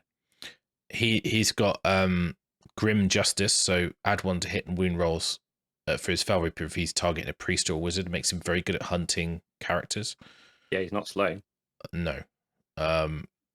And his spell is good against infantry. So it's on a 7, range of 12. Pick an enemy unit. They take D3 mortal wounds. If you kill a model, then they take another D3 mortal wounds. Or you just really want that wizard dead that you're about to hit with your stick. Solid. So I like him a lot. I think he's cool. I don't know how many points is he now. I'll find him for you. Just say 190. So he's expensive. I mean, I think he won't be seen much, because the other heroes are too much better. Hey, mate, I know who's someone who's going to be seen less. With his malicious quill, the Scripta Mortis, So he's the same as what we covered. So he's got that pick, judge a soul. You know, at the start of each of your hero phases, roll a dice. If you roll basically under the battle round, they take some wounds. Loads of text, too much improbability, 155 points, one of the coolest models they've ever made. Pop him in if you like how he looks, but not for his rules. I think like if you're playing like Emerald, the sort of the Emerald Curse or whatever it is, the Emerald Host. Emerald Host. If you pick and a then small you're thing, picking it's dead by the time this is statistically likely to go. I don't know, because if you pick a monster, so if you're playing against like Kragnos, you pick Kragnos, you got this guy at the back who's just bombing around, and you're gonna have 155 points spare. Well, maybe if you want one, if it's that important, you possibly want two, or you want some more shooting units. No, you can't. There's no point having two because you can't double it up anyway. So. Yeah. Well, but I think like, if your theme is to damage big things. Yeah, but what's nice about it is your opponent worries about it, so they might target him over targeting something else. Yeah, he's not. I don't think he's as bad as you think, because I think his points are as bad as I think. I know his points are as bad as. Yeah, he's overpointed by about 30 points, but he's still not. He's not an awful hero. Like I think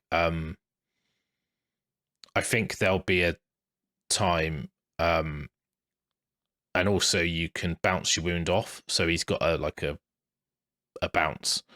So I think your opponent is going to be like, I need to kill him because otherwise my big Maw Crusher is going to die, right? I think this is a way to kick people who aren't good players harder, and you don't need help with that with this book if you're a good player, because someone else is just going to rollock that thing straight into your face and make the most of it before he's had a chance. Because you're picking something like, what if Kragnos has gone off, he's done his damage, dead anyway. You spent 155 points effectively on nothing. Well, you don't know. It's like I don't think he's as bad as you think. I agree he's not the best, but I still think he's got a use. And I think if anyone's got one in an army, they've included one of the best models that Games Workshop have ever made. So I will absolutely enjoy looking at it. Just amazing. I think you will see it. That's what I'm saying. So, all right, we will see. Night Shrouds. So the Sword of Stolen Hours. So he's basically 5 attacks, freeze, run 1, damage 2. If he kills something, he can heal. These are the models I don't think you'll see. So he's got once per battle round, you can issue redeploy or unleash hell to a Nighthaunt summonable unit without spending a command point. And when you fight with him, you can then pick another summonable unit to immediately fight. So you can activate him then a unit. Yeah, I mean, he gives you some command point efficiency, but redeploy and unleash hell, I just don't. 5 wounds, I'm not sure. Yeah, I guess we'll come to the point in a bit after we've gone through all the characters. We can discuss where your items go, because the unique characters seem pretty incredible. So. It'd be the Guardian of Souls would be the auto include, and then he's probably the item caddy. So the Knight of Shrouds on Referral Steed, so obviously movement 12. He's got 5 attacks, freeze, run 1, damage 2. 30 points more. Again, he's the same. The only difference is he can issue all-out attack without spending a command point. So he's similar, but he just got a different ability. So one's more like more movement. Yeah. Only 1 more wound. Yeah. So the Cruel Grass Cruciator, this is going to be one of your auto picks. Wicked model too. 12-inch range, shooting attack, 4 attacks, freeze, rend 2, damage 1.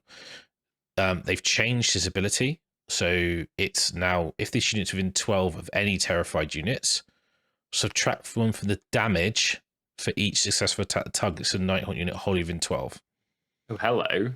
Yeah. I'd like some more debuffs, please. No wound. No wound from the shooting attack to trigger this. If you're within 3 of a Nighthaunt, you're terrified anyway. So you're basically...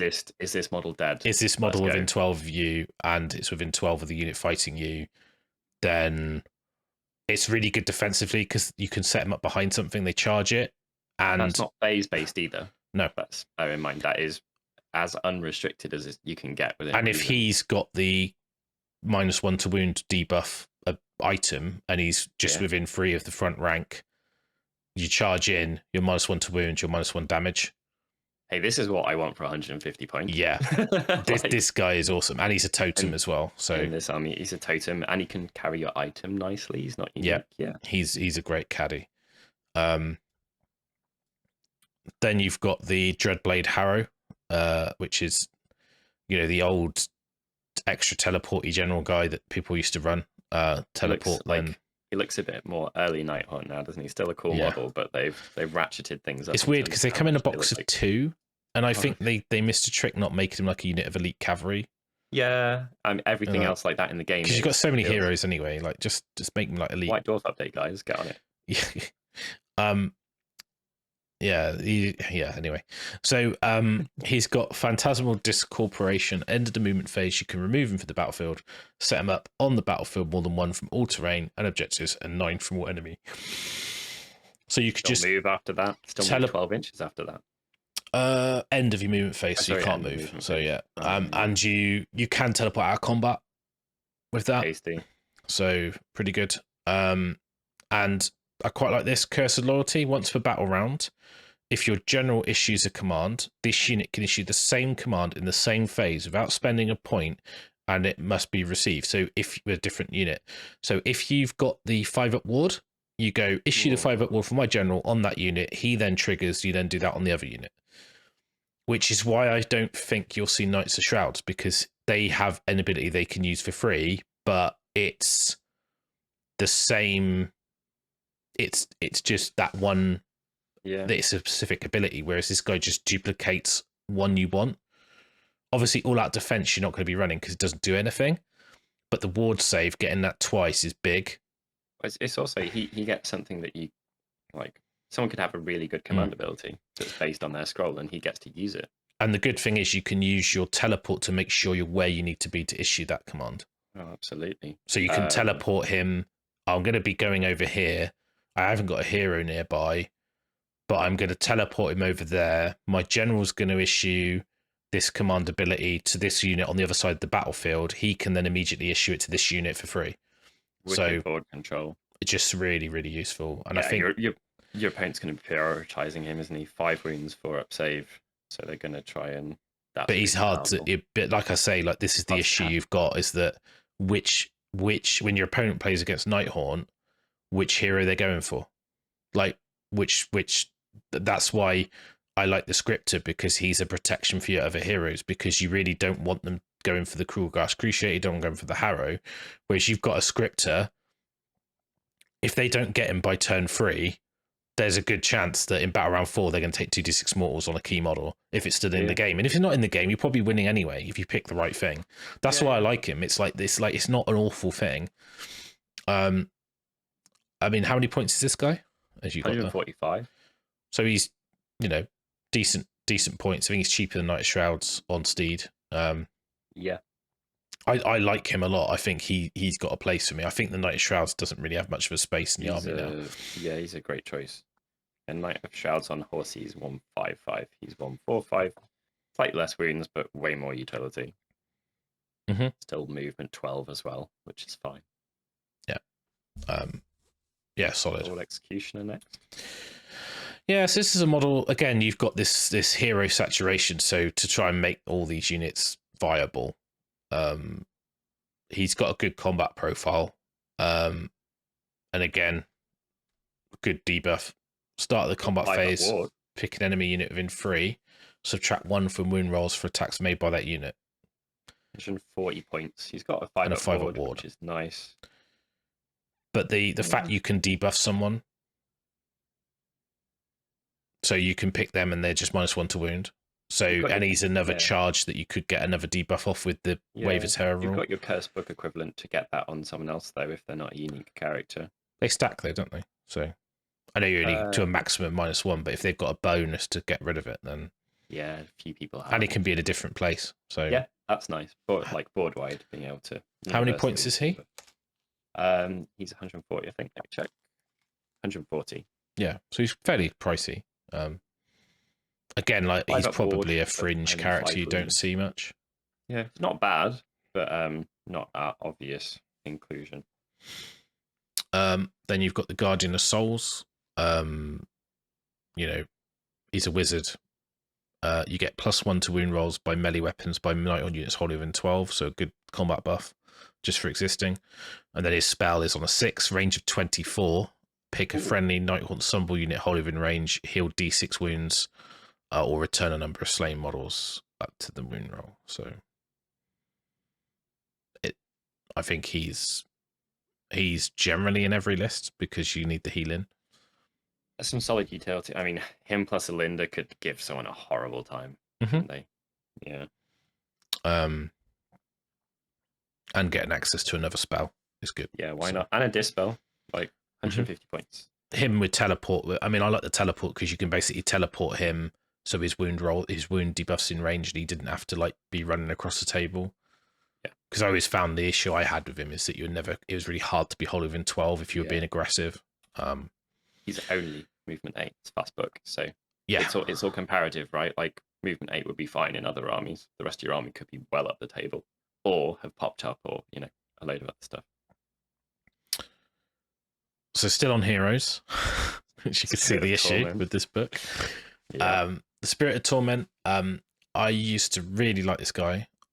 He's quite pokey in combat. Obviously, other stuff's been buffed in combat, so he just seems a bit mediocre now.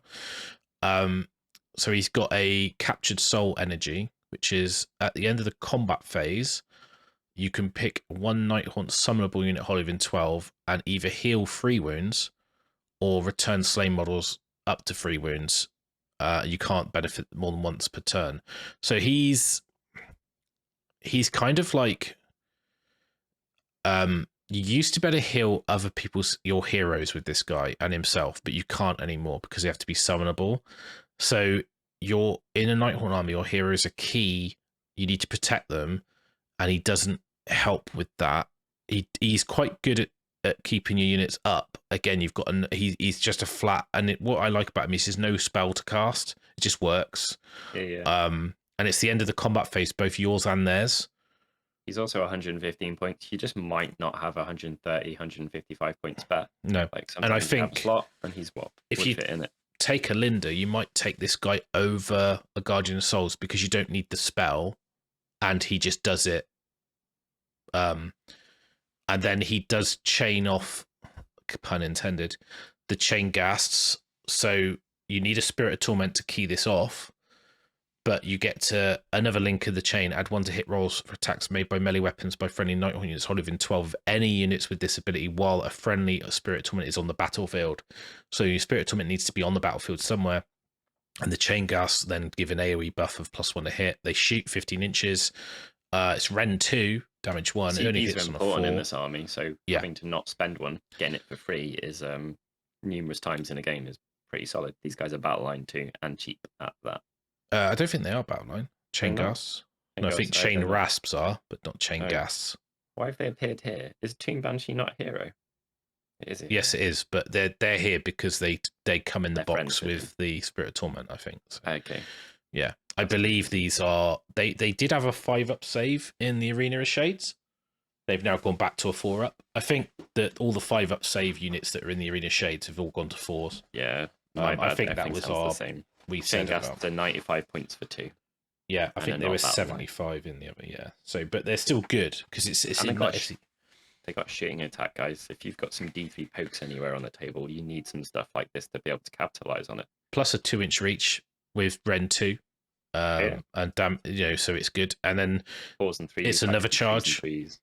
It's a charge that you go off, and then obviously they would get +1 to hit if the Torment's on the battlefield, so they'll hit on freeze, really. They're also the lowest points value in the book. Yeah. That has, like, they're all the more valuable for that. 95 points. I love the model. Things like I love that set of 3 models. I think they're great. 10. Yeah. So absolutely. I can see you taking those because just having that +1 to hit, and then you've got the Guardian for +1 to wound. So you've got that sweet, but you can quickly see that out of the heroes, we're all going, oh, that could be used, that could be used, that's good. And you're like, you've only could take 6, right? So yeah, you're gonna it's hard to look at a book like this, and unless it's a way to start your army fast, to see why you would put in your big man, because he's taking the place of 4 or 5 things sometimes. Mm-hmm. Definitely 3. And that's why, like, these two, I don't see play, like the Tomb Banshee, the Karen Wraith, the old War Scrolls. I checked their points. We haven't read their stuff yet, but 115 points. They've gone up, so they've got to do some stuff for that. So the Banshee's got a scream, but end of your charge phase, pick an enemy unit within 12, add 1 to the roll if it's terrified on a 4+. Your opponent must add 1 to the number of command points that are spent to issue a command to an enemy unit to the next hero phase. So that's good. It's quite cool. I feel like you're paying for something that, like, it'd be really cool if these weren't heroes. They don't feel I think like heroes. I think they could be heroes but not have the leader battlefield role, like the Fire Slayer guys. I don't know if that's true. If that's what they actually got. If they actually got the leader keyword. Yeah, they do. Yes. That's a shame. I mean, that's missed a trick there. Agreed. Like these fields, I know it's a weird thing to say, but they kind of feel like, well, especially Hirsch feels a bit like artillery. You know, it's like that weird little slot that you pop in because you got some space for it. I get, but again, if you're trying to build around command point sapping with Kurdos, a Linda, and a Banshee is not a bad choice for that. Yeah, and they're probably not going to get targeted because your opponent's got other stuff to worry about. Or if they are targeting these, they're defending your other stuff by a mission. Now, I think I could safely say you won't see Karen Rose. Is this like the Heraldo? Well, he's got a 2-inch reach, freeze, rem 1, damage 2, and his attack's equal to the number of models. Whereas, like, most of the heroes have got 4 or 5 attacks with that profile anyway, and they do something. So I can't see it. He's not worth 115. He could be like 50, 85. He could be 50 points. I still don't think you'd see him. I think you would because he'd fill in slots better than a spell, but yeah. No, I think I'd rather take an endless spell. I mean, if he was 50 points, he'd be unlocking double forward incredibly easily. Right. That's into units. Into the units. So obviously that's a lot of heroes. In the starter box. Yeah. So you got Grimgrass Reapers. These were the hotness back at one point. So you get +1 to attacks if they used to have rerolls. They don't anymore. So they've got 2 attacks, 4s freeze, Ren 1 damage, and the Death Knell on the champion is 4s freeze, Ren 1 D3 damage. Reach 2, super important. Yep. On 32 mil, reach 2. Battle line, 160 points for 10. Yeah. So expensive. So like that's what I mean about because their allegiances are so good, the units are pricey. They're okay. I think they're decent. Hey, I'm going through the book. I'd pay for each 2. Yeah, it's important. Right. It's also just not evident. No, but that's the point. Like that's their kind of USP. Hey, that's good. Chain Rasps, 2 attacks, 4s, 5 up save, add 1 to rim rolls if it made a charge. They're just your fodder. And crap, that doesn't mean they're bad. 110 points for 10. So they're cheap. So yeah, I mean, Blade Guys Revenant. So these can be battle line. They are elite, so they can issue commands because they don't have champions. They're Battleline and Scarlet Doom. Freeze, Rem 1 damage, add 1 to attacks if they made a charge. You've got retreat and charge in the army anyway.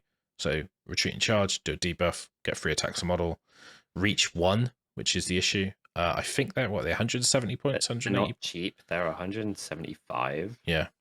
Like the Reapers. So you're paying more points. Bit nicer. And they're not battle line. What's the buff that you get if they are battle line in? They get the mortal wounds on a 5-up when they charge. So it's fairly well weighted. Like that's not a huge plus, but it is a nice option to have. It kind of gets around their reach a bit, doesn't it? Because you're like, oh, the guys that wouldn't get in, they got a chance to do a couple extra wounds. Yeah. Craven Throne Guard. Your favorite model? No. They got a 4-up save now. They're still awful. The crossbow, 2 attacks, 4s with rend, 1 damage. So at least they got. I think they didn't have rend before. I don't know. And then the wicked sidearm, whatever.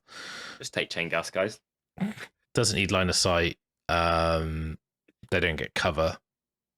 If you rally, then you get one model with a 5 rather than a 6 because they got a banner, and you get the champion gets an extra slash attack in combat. Points wise for these, I'll leave you to do the points on this. That's all good. 115 for 5. Battle line of Kurdos Valentin is in your army. So 100 for that many wounds in comparison to the other stuff. So you're paying quite a heavy price for their shooting attack. So if you think like a unit of 10, they would technically be 230 points, right? Yeah. You're gonna do that? I mean, they do have a shooting attack. They're not common within the army. I mean, if you had Kurdos and you took 15 of them, they've got a 12-inch range, so you could pop up 9 away, shoot something with 30 shots. Some of the buffs aren't melee specific in the book, so maybe you'd have. That's something you'd have to look through and see. Yeah. Like, you know, I think the Guardian of Souls is melee weapons. Melee, yeah, same thing, same thing. So I think most of it would be melee. So I don't know. I mean, if you take 15 of them, you're paying? Apologies that you had to buy those models and paint them if you did. Yeah, I really don't like them. You're paying a lot of points for those, aren't they? So yeah, you don't want to put anything that ugly in an army that's beautiful. So it doesn't have to be good to push you through that. I just don't. I don't think they lean into what you're doing. I know Beast and Nurgle. I'm not getting over that sculpt for that profile. Like, if I want shooting, I'm taking chain gas. You're getting 1 less wound. And more smaller, but you're getting more charge opportunities. A better quality shot attack at longer range. The Ren 2. Yeah. A much better combat wound on a profile. 3. Yeah. They're sort of better in combat. They give you a the buff from the Spirit of Torment. Yeah. If you've got a Torment. So, like, for me, I'd rather take 2 units, like 3 units of 2 chain gas. A lot more utility. Over 1 unit of 15 Craven Fawn. And that gives me 3 units to charge and get extra debuffs on using Wave of Terror. So, like, the theme of the army better. It fits the theme. And, like, I mean, these don't really fit the theme of the. You're taking these to fill a gap that the army doesn't have, which is a high amount of low quality average shooting. But this army's not after Bliss Barb Archers, is it? No. And, like, for the price tag, if there was 10 of them for, like, 160 points, I'd probably see it. Yeah. Like, if you had 10 and it's, like, 160 points, you can have 30 of them, you know, and then you're getting, like, you know, 60 shots, maybe, you know. Also, then you could have, if they were in 10s, then you could have a 20 block easily if you didn't want to lean into that heavily, but you can't. You can only get up to a 15 having used if you've got Kurdos points. If you've got Kurdos, so and your reinforcement points, you probably want to be spending else places, right? Yeah. So we've got some poopy models back. Speaking of places that things you won't see, Glaive Wraith Stalkers. So I think my hands not match my face.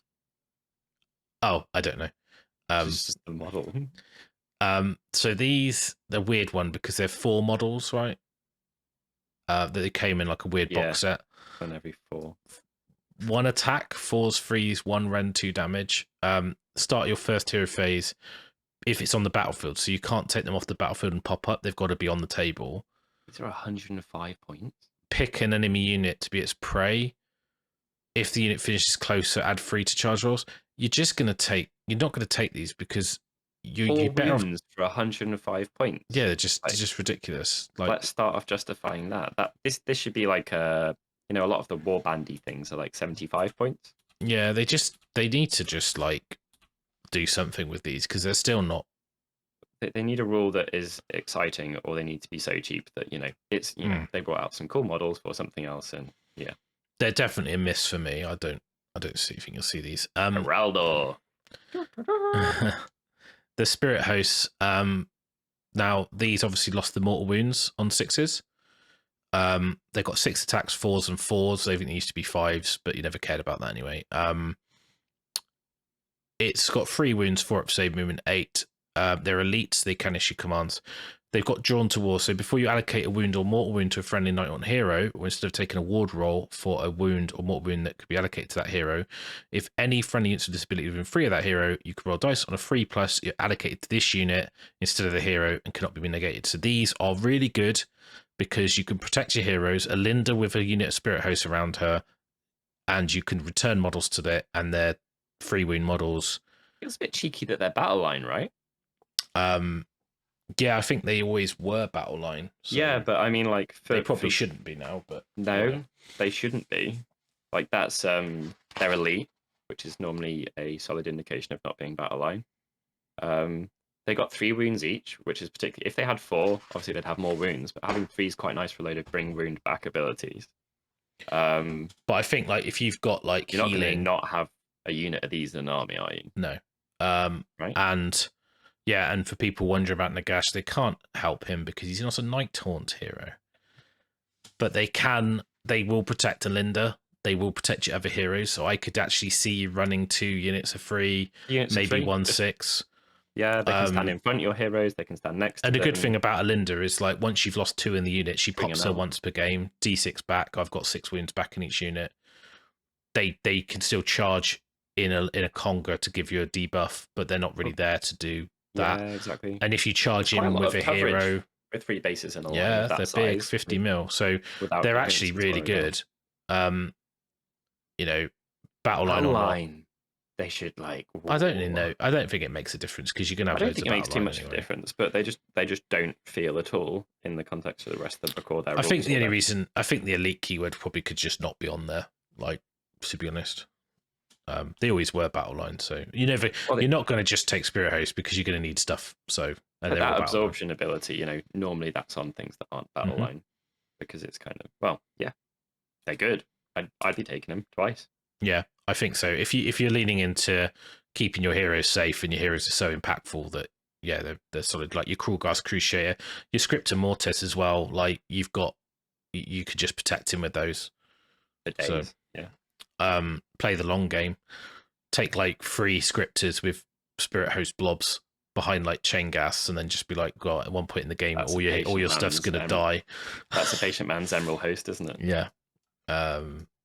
Then you've got Myamorns, so these are great. They got rid of their random attacks damage, so it's 2 attacks, 4s, 3s, Ren 2, damage 2. They have a point drop. They're elite. I don't have they? What are they? 4 for 105. I think they've gone up actually. I think they were 70 before.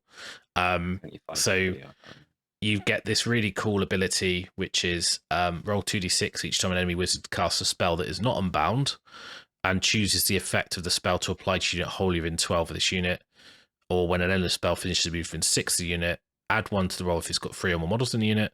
If it's greater than the casting value for that spell and the spell is unbound. So it's not what they rolled to cast it. It's the casting value of the spell after you've had a chance to unbind it. We talked about it a lot on the Arena Shades.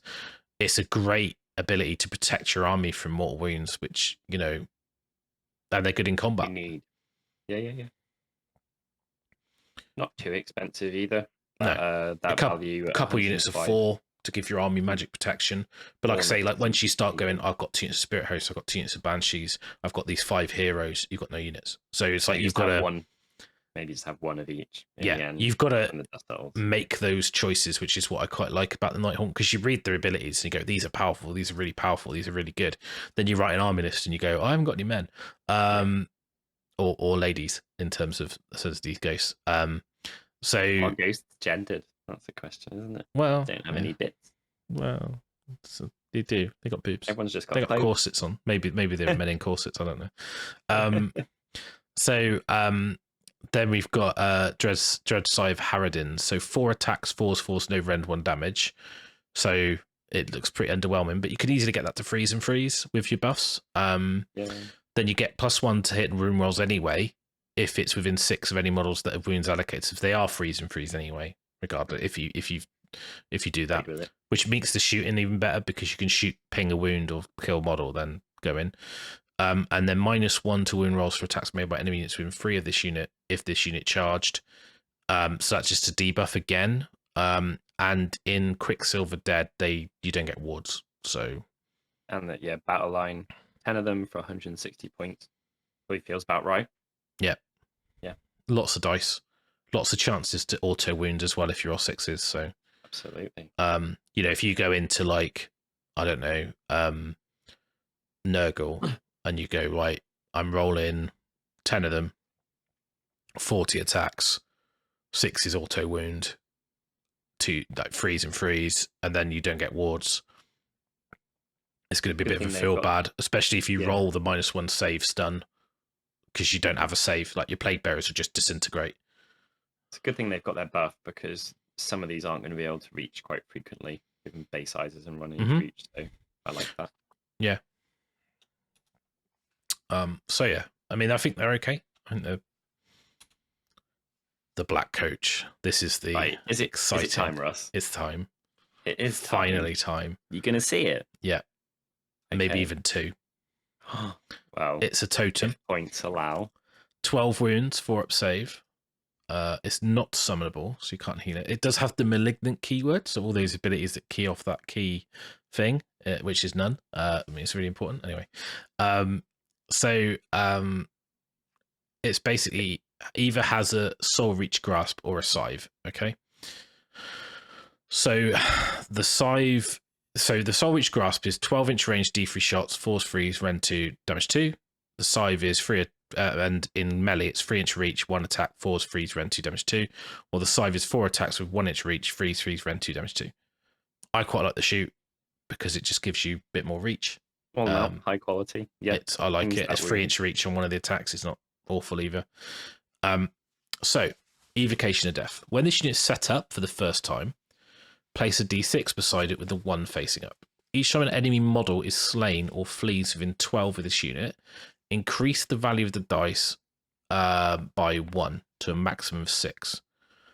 If the value of the dice beside it is a 5 or a 6, it has a ward of 4 up instead of 5 up from instability form. So it's got a 5 up ward, goes to a 4 up. Once per turn in your shooting phase, if the value of the dice is a 6, you can unleash the energy, pick an enemy unit within 12. On a 2+, they take 3d3 mortal wounds, then change the dice back to a 1. Ooh. So you go into a little chaffy Not a unit of shooting untamed attack beast either. or something like that. You kill them, you tick up to 6. You've got a 4 up ward. When it's your go, 2+, 3d3 mortal wounds. Then do the rest of your shooting. Maybe starts going up already. Yeah. He's also got the Nimbus of Power. So instead of picking this unit to make a normal move or retreat, you can say it would travel the underworlds to a new location, remove it from the battlefield, set it up again on the battlefield more than 1 from all terrain features, objectives, and more than 9 from enemy units. So it just goes, I'm going to teleport. It's 12 wounds. It's or instead of 5 its up. move, so obviously you can't move afterwards. But Like your shooting's long enough range. So and then after each unit makes a charge, pick an enemy unit within 1 and roll dice. On 2+, I take d3 more wounds. nice. This is a block, isn't it? This is like a fulcrum for the rest of your army to do stuff around, and to then just have the ability to blob off. It's extremely resilient. Yeah. Like that dice is going to tick up so quick if it's close to your army, even if it's close to itself with its shooting and its combat. Like, Mhm.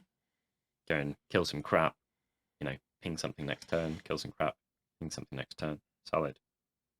3/3/5 points. It's a behemoth. Nagash is the only other behemoth available. It's good. I think you'll see it. I do like the mortal wound tick up. It feels very thematic. There's a lot of poke in this army at range like 12 to 18.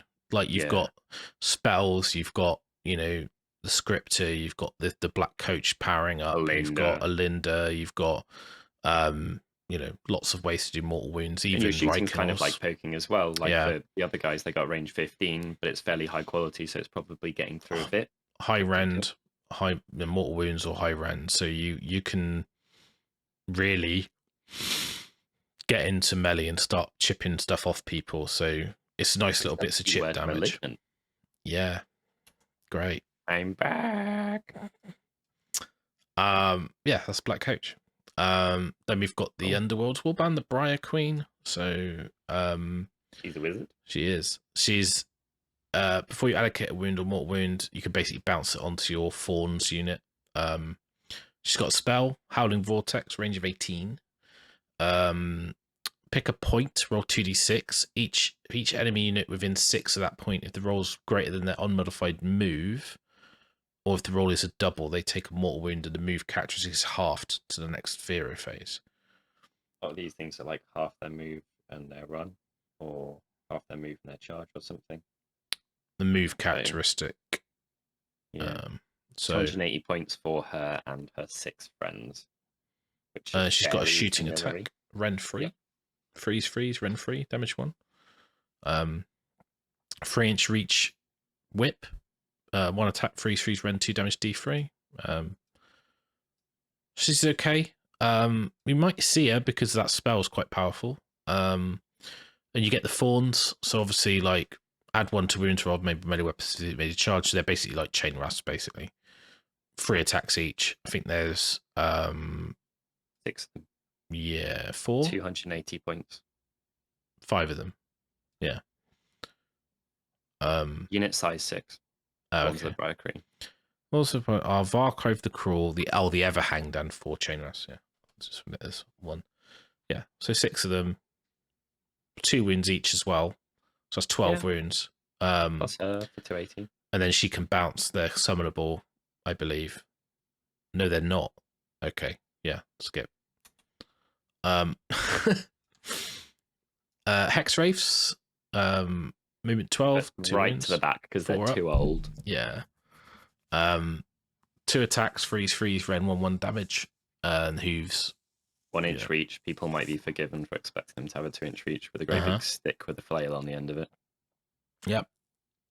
They got start your movement phase. You can see the unit will perform a phantasmal advance, double its move, but it cannot charge.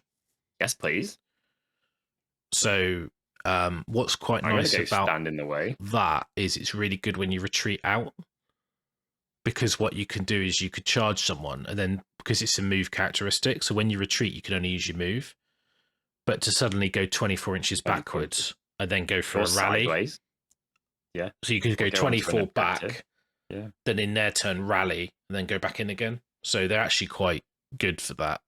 These are battle line. 160 points for 10 wounds with a 4-up save, a 12/24-inch movement characteristic if you're not charging. 4 attacks per model of an average quality. Mm-hmm. And they've got impact hits, so on a 2+ take D3 mortals on the charge. Lost the move over people damage, which I think is a bit of a... I would have preferred that ability of Spectre Hunters to be if they move over you, then you take... Because you're making a choice now, right? Yeah. You're getting the move, you're not charging, so you're not doing that. They're okay. I'm not sure you'll see much play. They're quite spongy. 10. Like take 10 of them, pop them in someone's face. They'll last longer than they should, possibly, especially if you debuff the unit. I mean, it's good just to move them 24 inches across the board and stop 3 away from their army, right? And just in a big line. Yeah, exactly that. Yeah. Just 2 5s and just go like, bang, you're not moving. Yeah, completely. There's no roll to get that thing. You could, if someone has to get there on foot, that's great. Even if someone doesn't have to get there on foot, being able to be that far across the middle of the table with something that's fairly throwaway, you could just stop a Maw Crusher base from being able to fit anywhere. Yeah. And could you do the crossbow teleport? So you go 3 units of big units crossbows with Kurdos, 3 units Hex Race. Hex Race move up as a screen, block you in. The boos pop up behind, shoot you with their shit shooting. Yeah. Then you charge and kill them, and then double turn them back and kill the army. And somehow you've contrived to take the worst looking version of one of the best looking armies in It's fine because they've got flames on their head. It's fine. The flames on their legs are like, it's like someone turned up to work and they were like, oh, I got lunch, let's go. They're not. They're old. Come on, they're old models. I've got quite a lot of these. I've been through this pain. I've got 20 of them because I into units of 10 back with my vampires back in a team event, which was really funny. A lot of them. So we got the Shai's Reaper. So on a 6, range of 6, Nighthaunt only. Sorry, Nagash. Expensive. It can move 8. Before you move it, pivot it. Moves in a direction. It pivots free. When you move it, it moves in a straight line. And then after it is moved, roll 2 dice for each unit it's passed across, including models moved over when it's pivoted. Add each other units within 1. Add 1 to the roll if that unit is terrified. For each roll that is equal to or greater than its save characteristic, they take D3 mortal wounds. So you could do 2 D3 mortals to everything it touches. Its threat range is 14. If it no, it's not because it has to be 14. Yeah, it's about 14. Yeah. Yeah. So is that but worth 70 points? Well, it's nice if you move it because you can hit multiple units. Yeah. It's not one It's unit. going to be in the way. And it's but I mean, I quite like it. Just because it's the sort of thing you can put one end of their army and just like sigh through like that. And the pivot also counts, so you can like put it stop next to a base, handbrake turn, and then pivot it. And obviously, because it's an endless spell, it moves in their turn and your turn, so the damage tick up is actually quite high. Yeah. Plus, it looks badass. Like with the points values in this army, there's a lot of 15s kicking about, a lot of 25s. You may well only have space for something of this points value. I like it. I think it's cool. Looks amazing. My old favorite, the Mortalis Terminexus. It's range of 6, range of 12. Again, Nighthaunt Wizards. Its predatory moves 8, so that's a 20-inch threat. And after it's moved, the player who moved it can decide whether it will reverse or hasten. If you reverse, heal D3 wounds allocated to each unit within 6. So you can heal your heroes with that. It does affect enemy as well, so you've got to be a little bit careful where you move it. If you hasten it, then for each unit within 6, they take D3 mortal wounds on a 2+. That's good. That's worth 85 points. I really like this because one, it gives you ability to heal your heroes, but also you can use it to do damage. So it's like the flexibility is anytime you can have something that's got multiple options. People know from Festus or other things like that. It's pretty good. Yeah, I like it a lot. Nasty Pandora's Box, Undead Edition. Yeah. So the box of sperms. So Vault of Souls, sorry. Then so it summoned on a 6, range of 6. Its predatory moves 8. After it's moved, roll a dice for each model within 6. Add 1 to the roll if it's terrified. On a 6 up, the model's unit takes a mortal wound. Keep track of the number of mortal wounds caused by the end of the spell. If the total is 10 or more by the end of any phase, roll a dice for each unit within 6 and add 1 to the roll if it's terrified. On a 2+, they take a number of mortal wounds equal to the roll. Then the spell's dispelled. There's 3 spells that are worth considering. The only reason I don't like this one is because it does hurt you as well. So it doesn't say like not Nighthaunt, right? So, but on the same time, you can power it up, hitting your own men and then heal them back. Quite a lot of damage. Yeah, I like techie options like that. Like I like that is a thing that you can do. So and against the enemy as well, it's only hitting you on 6s, it's hitting them on 5s. So if you had like a chain rasp horde fighting like witch elves or something, then you just go, well, I don't care. I'm rolling buckets of dice, right? So you're going to roll. I'm not terrified. I got quite. They're taking mortals on 5s. I've got a ward. They do as well, but they might not. Yeah. But you know, and then you go, oh, and then it blows up. Then on 2, you just roll a dice. You go, oh, take another 5 mortals, or you know, you don't need to get rid of it yourself. And it hits everything within 6, so you can plonk it near all their support heroes, and you could roll a 5 or a 6 on a support hero and kill it outright. So I think that's a pretty I saw the points values and was like, ooh, that's a pretty good suite of endless spells. What's the points on the Vault? It's 85, just like the Terminexus. So like, they're all good. I think the Terminaxis is my go-to just because it does heals and damage. Oh, yeah, so flexibility, isn't it? Not bad damage either. Decent effect range. Ooh. Before we get into the wrap-up, grand strategies. Oh, hey, I'm really pleased they don't have stupid battalions that no one cares about. So you've got the Stuff of Nightmares. So you've got Soul to Claim after deployment, but before the first battle round, the enemy unit with the highest wounds characteristic is marked with a target. It's a wounds characteristic. If more than one unit has the highest wounds characteristic, you can choose which will be the target. When the battle ends, you complete this if that unit is destroyed by attacks made by friendly summonable units. Yeah.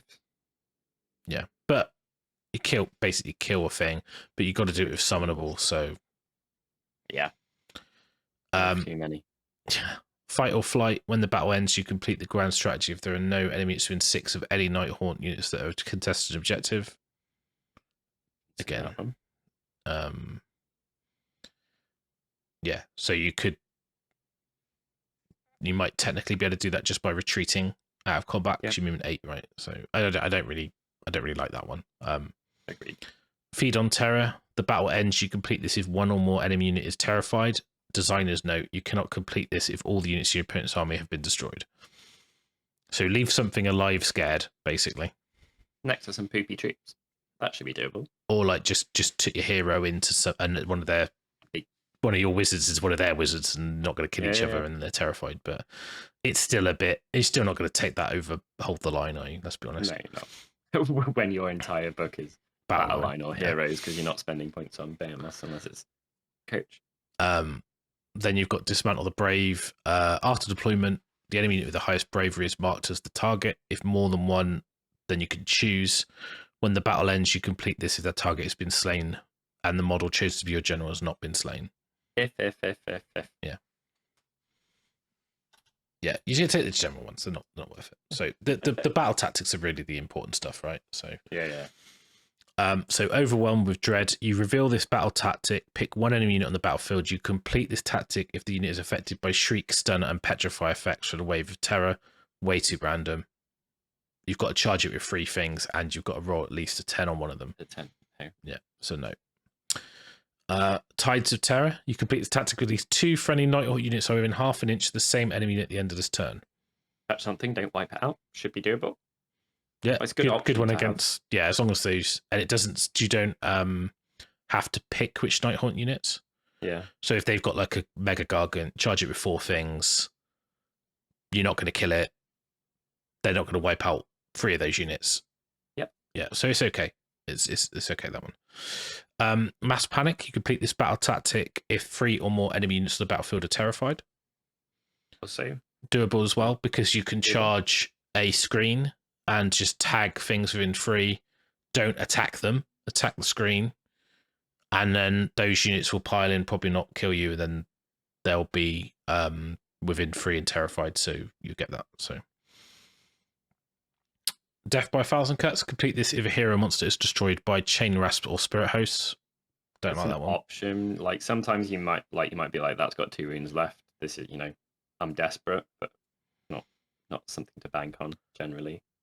This one's good. 1 stop, no return. Reveal this battle tactic. Pick an objective on the battlefield that your opponent controls.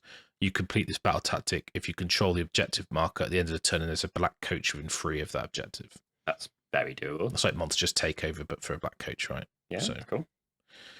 I know it's not quite the same. Before someone tells me that it's different, I know it's different, but it's just Ceaseless Nightmares. Complete this battle tactic if 2 or more terrified enemy units fail a battle shock test during this turn. Still quite doable because they can't use Inspiring Presence. Yeah, and, exactly. So some of them are okay. I don't think they're quite as good as the Daughters ones, but whose are, so. No, the Daughters ones are a joke. So there we go. Lots of War Scrolls, big book. I know it's been leaked before, so a lot of people have seen it all, but hopefully our insight is useful. There's a lot to soak in. I think if someone's not played Nighthaunt and they've seen leaks, they're going to be barely any the wiser because you look at the profiles and then you try and put it all together, and it's quite a lot to consider, isn't it? Yeah, I really like it.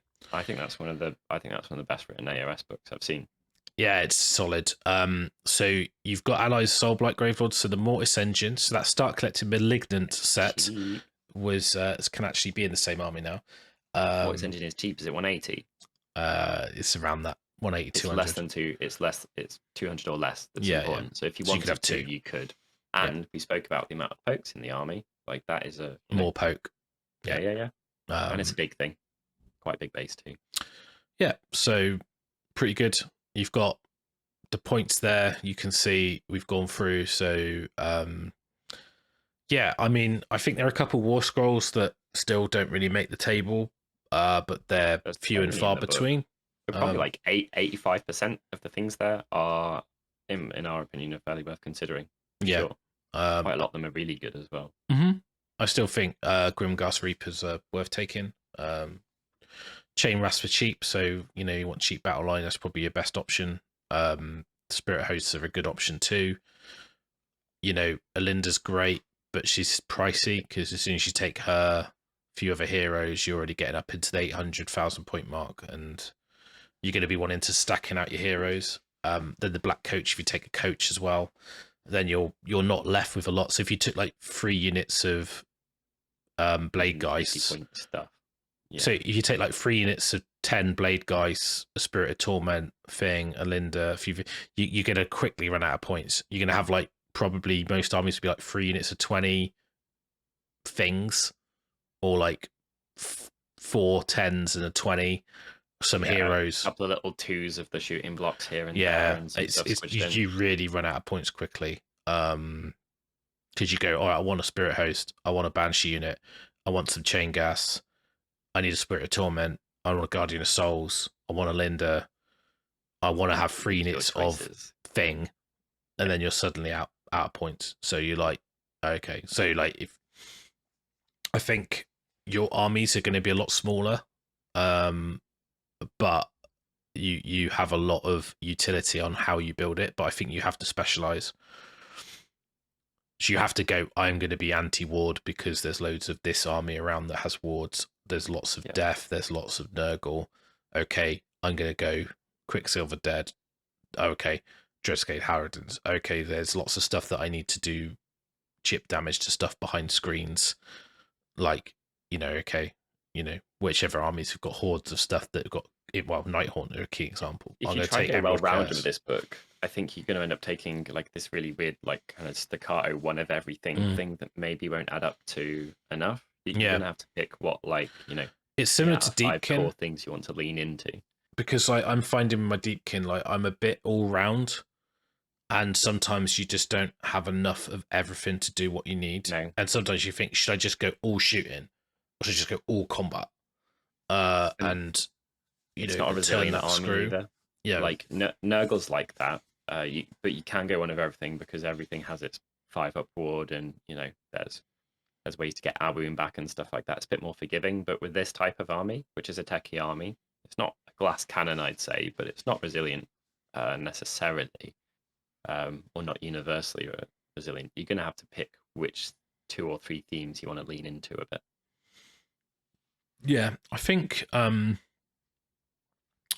really a good army. I think they've probably now jumped up to A tier, maybe B tier. I think depending on player skill. Yeah, right. They're not Lumineth, which I'm super glad about.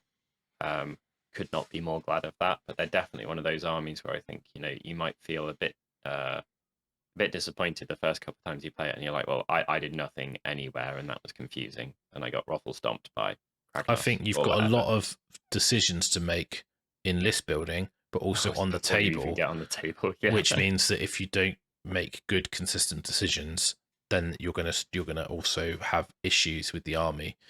And I think that you're gonna have to really understand the meta and what you're trying to achieve with the list.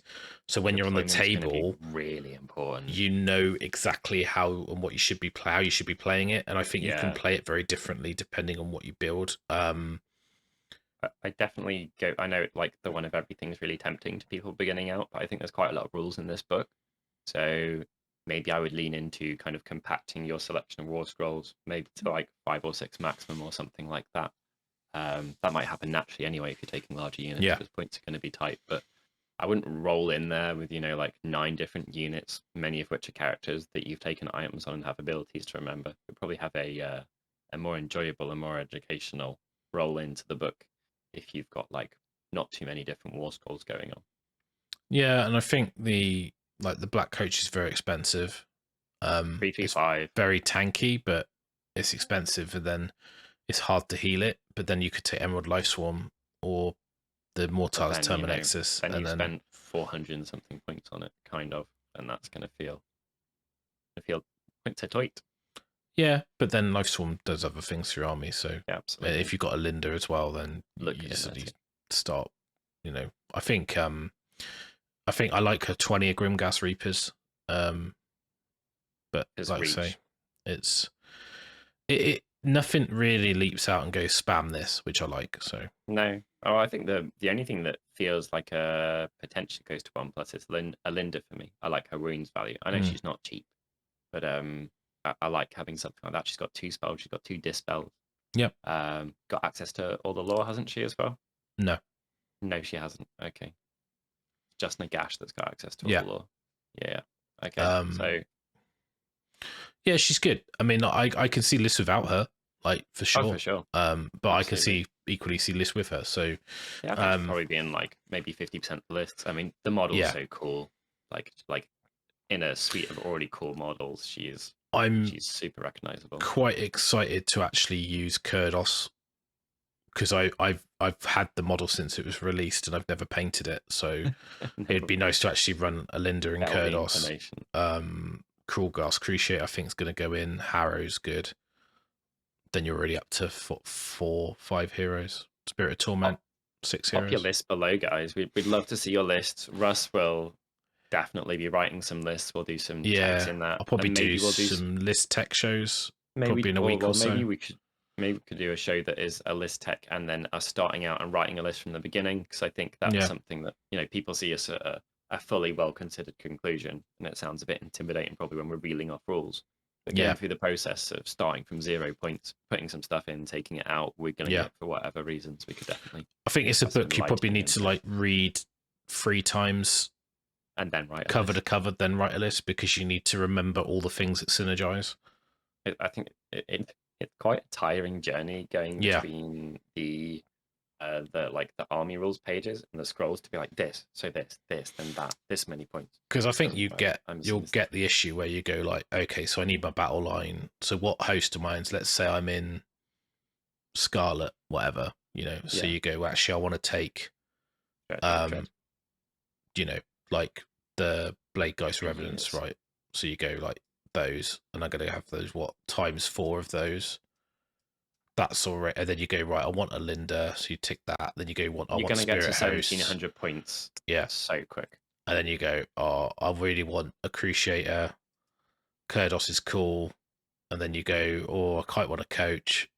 And then you're like, I need a Spirit of Torment. You're going to struggle to get higher than 95 wounds, aren't you? But then but they're really good quality wounds, because they're summonable, they're 4-up save always, they're ignore rend, ward save always, could be a 5-up ward. So it's like, you will, but that's fine. And then you go, oh, I forgot that, then I want some chain gas, so I need to have those times 2. And then you're already suddenly like up to like close to 2k. Yeah. And you're not really, your army would look really small. Big. you're like, okay, I've got 120 and 2 10s, and I've got some Spirit Hosts, and I've got a Linda, a coach, Kurdos, and a couple other heroes. You're like, well, that's actually tiny. Yeah, you're barely up to 100 wounds there, are you? No, but it would be cool, and I think it would be effective in the game. It'd actually be strong, but it's be rewarding to play with as well. Yeah, it feels more elite than it did, which I like. I think the book's a real triumph. Like that's one of the most exciting books to read. It's beautiful. I already commented on it internally, but that book's had love ladled all over it, and it's not like people were stood around in a circle like, oh yeah, let's do everything. Like there's some real decisions throughout the book. And it's elegantly written. D3+1 in there. Yeah, that's I think one of my wishes for the game in general. D3+1. And I think Nighthaunt are going to be an army that will be an army that if you face, you're going to be like, some armies are going to be like, oh my god, that's a real foil to my list. They're small, but they're going to pop up everywhere. It's going to be a tiring game as an opponent, I think. Again, it pushes all the proactive decisions into the Nighthaunt players' hands, which then makes them difficult to use.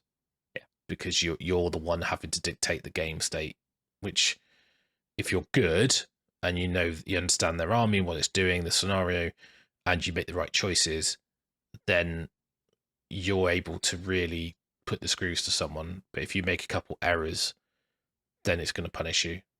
To really think about your objectives and stuff like that. Objective markets coming back in, by the way, guys. Oh yeah. Maybe we could do some deployment maps for people, Russ, because I think that's going to be like people are going to get to that they've deployed and then going to have the option to take some stuff off the table. I think straight away that's going to, and put it elsewhere, that's going to probably going to be quite a difficult thing for people to consider. Or maybe once we've had the game, we can have a look at some pictures. One of the things I think that's going to be very useful for is potentially. I don't know if there's a lot of bluff with your opponent. I'm almost tempted not to take anyone off. Oh yeah, because like threat, right? Your army works so well as a blob. Yeah. As soon as you start spreading out, it's a strange one. And you don't have anything that's really like, oh, I'm going to pop that next to you, and if you go first, I would probably do something like if I was playing like Scarlet, I'd have like one unit of like 10 blade guys and a unit of chain rasps. Not chain rasps, chain ghasts, so they get the +1 to hit, and then they're a little blob that allows me to pop up, chuck up a couple of shots, behind them, have a charge, and then they're in buff for the range with the buff because the Spirit of Torment's over in my deployment zone. And it's enough of a thing that your opponent has to worry about something popping up behind them. And they're all things that you probably have in your army anyway. That's not some left field weird super strat. Yeah. Yeah, and like it's one of those things. So like I don't necessarily think it's a bad thing. Interesting. Could you because I was just wondering if you could use the script to mortis engine and ability then take him off the table, but no, you can't because he's got to be in your hero phase. So that'd be really fun, wouldn't it? Just like, oh, I'm gonna name you, then I'm gonna disappear until turn 3. No, can't be targeted. Yeah. Okay. Cool. Well, that's the NIGHTHAUNT book. I really like it. Big thumbs up from me. Yeah, absolutely. I think that's awesome. And let us know what you think below. If you've got any ideas for lists, if you're excited, support us. Click through the link to order your shizzle. New templates will come in stock soon. So that's the NIGHTHAUNT show. So stay tuned. We will do some list texts and shows. Then we're going to go to Carnage. If there's anything we've not listed that you think could be useful, NIGHTHAUNT players, we'd love to. Yeah, tell us what your use for your Grave Wraith Stalkers are. Why would you take them over Banshees? Sorry, same points. Anyway, cool. Right, we'll catch you on the next one. Thanks for watching. Take it easy. Bye.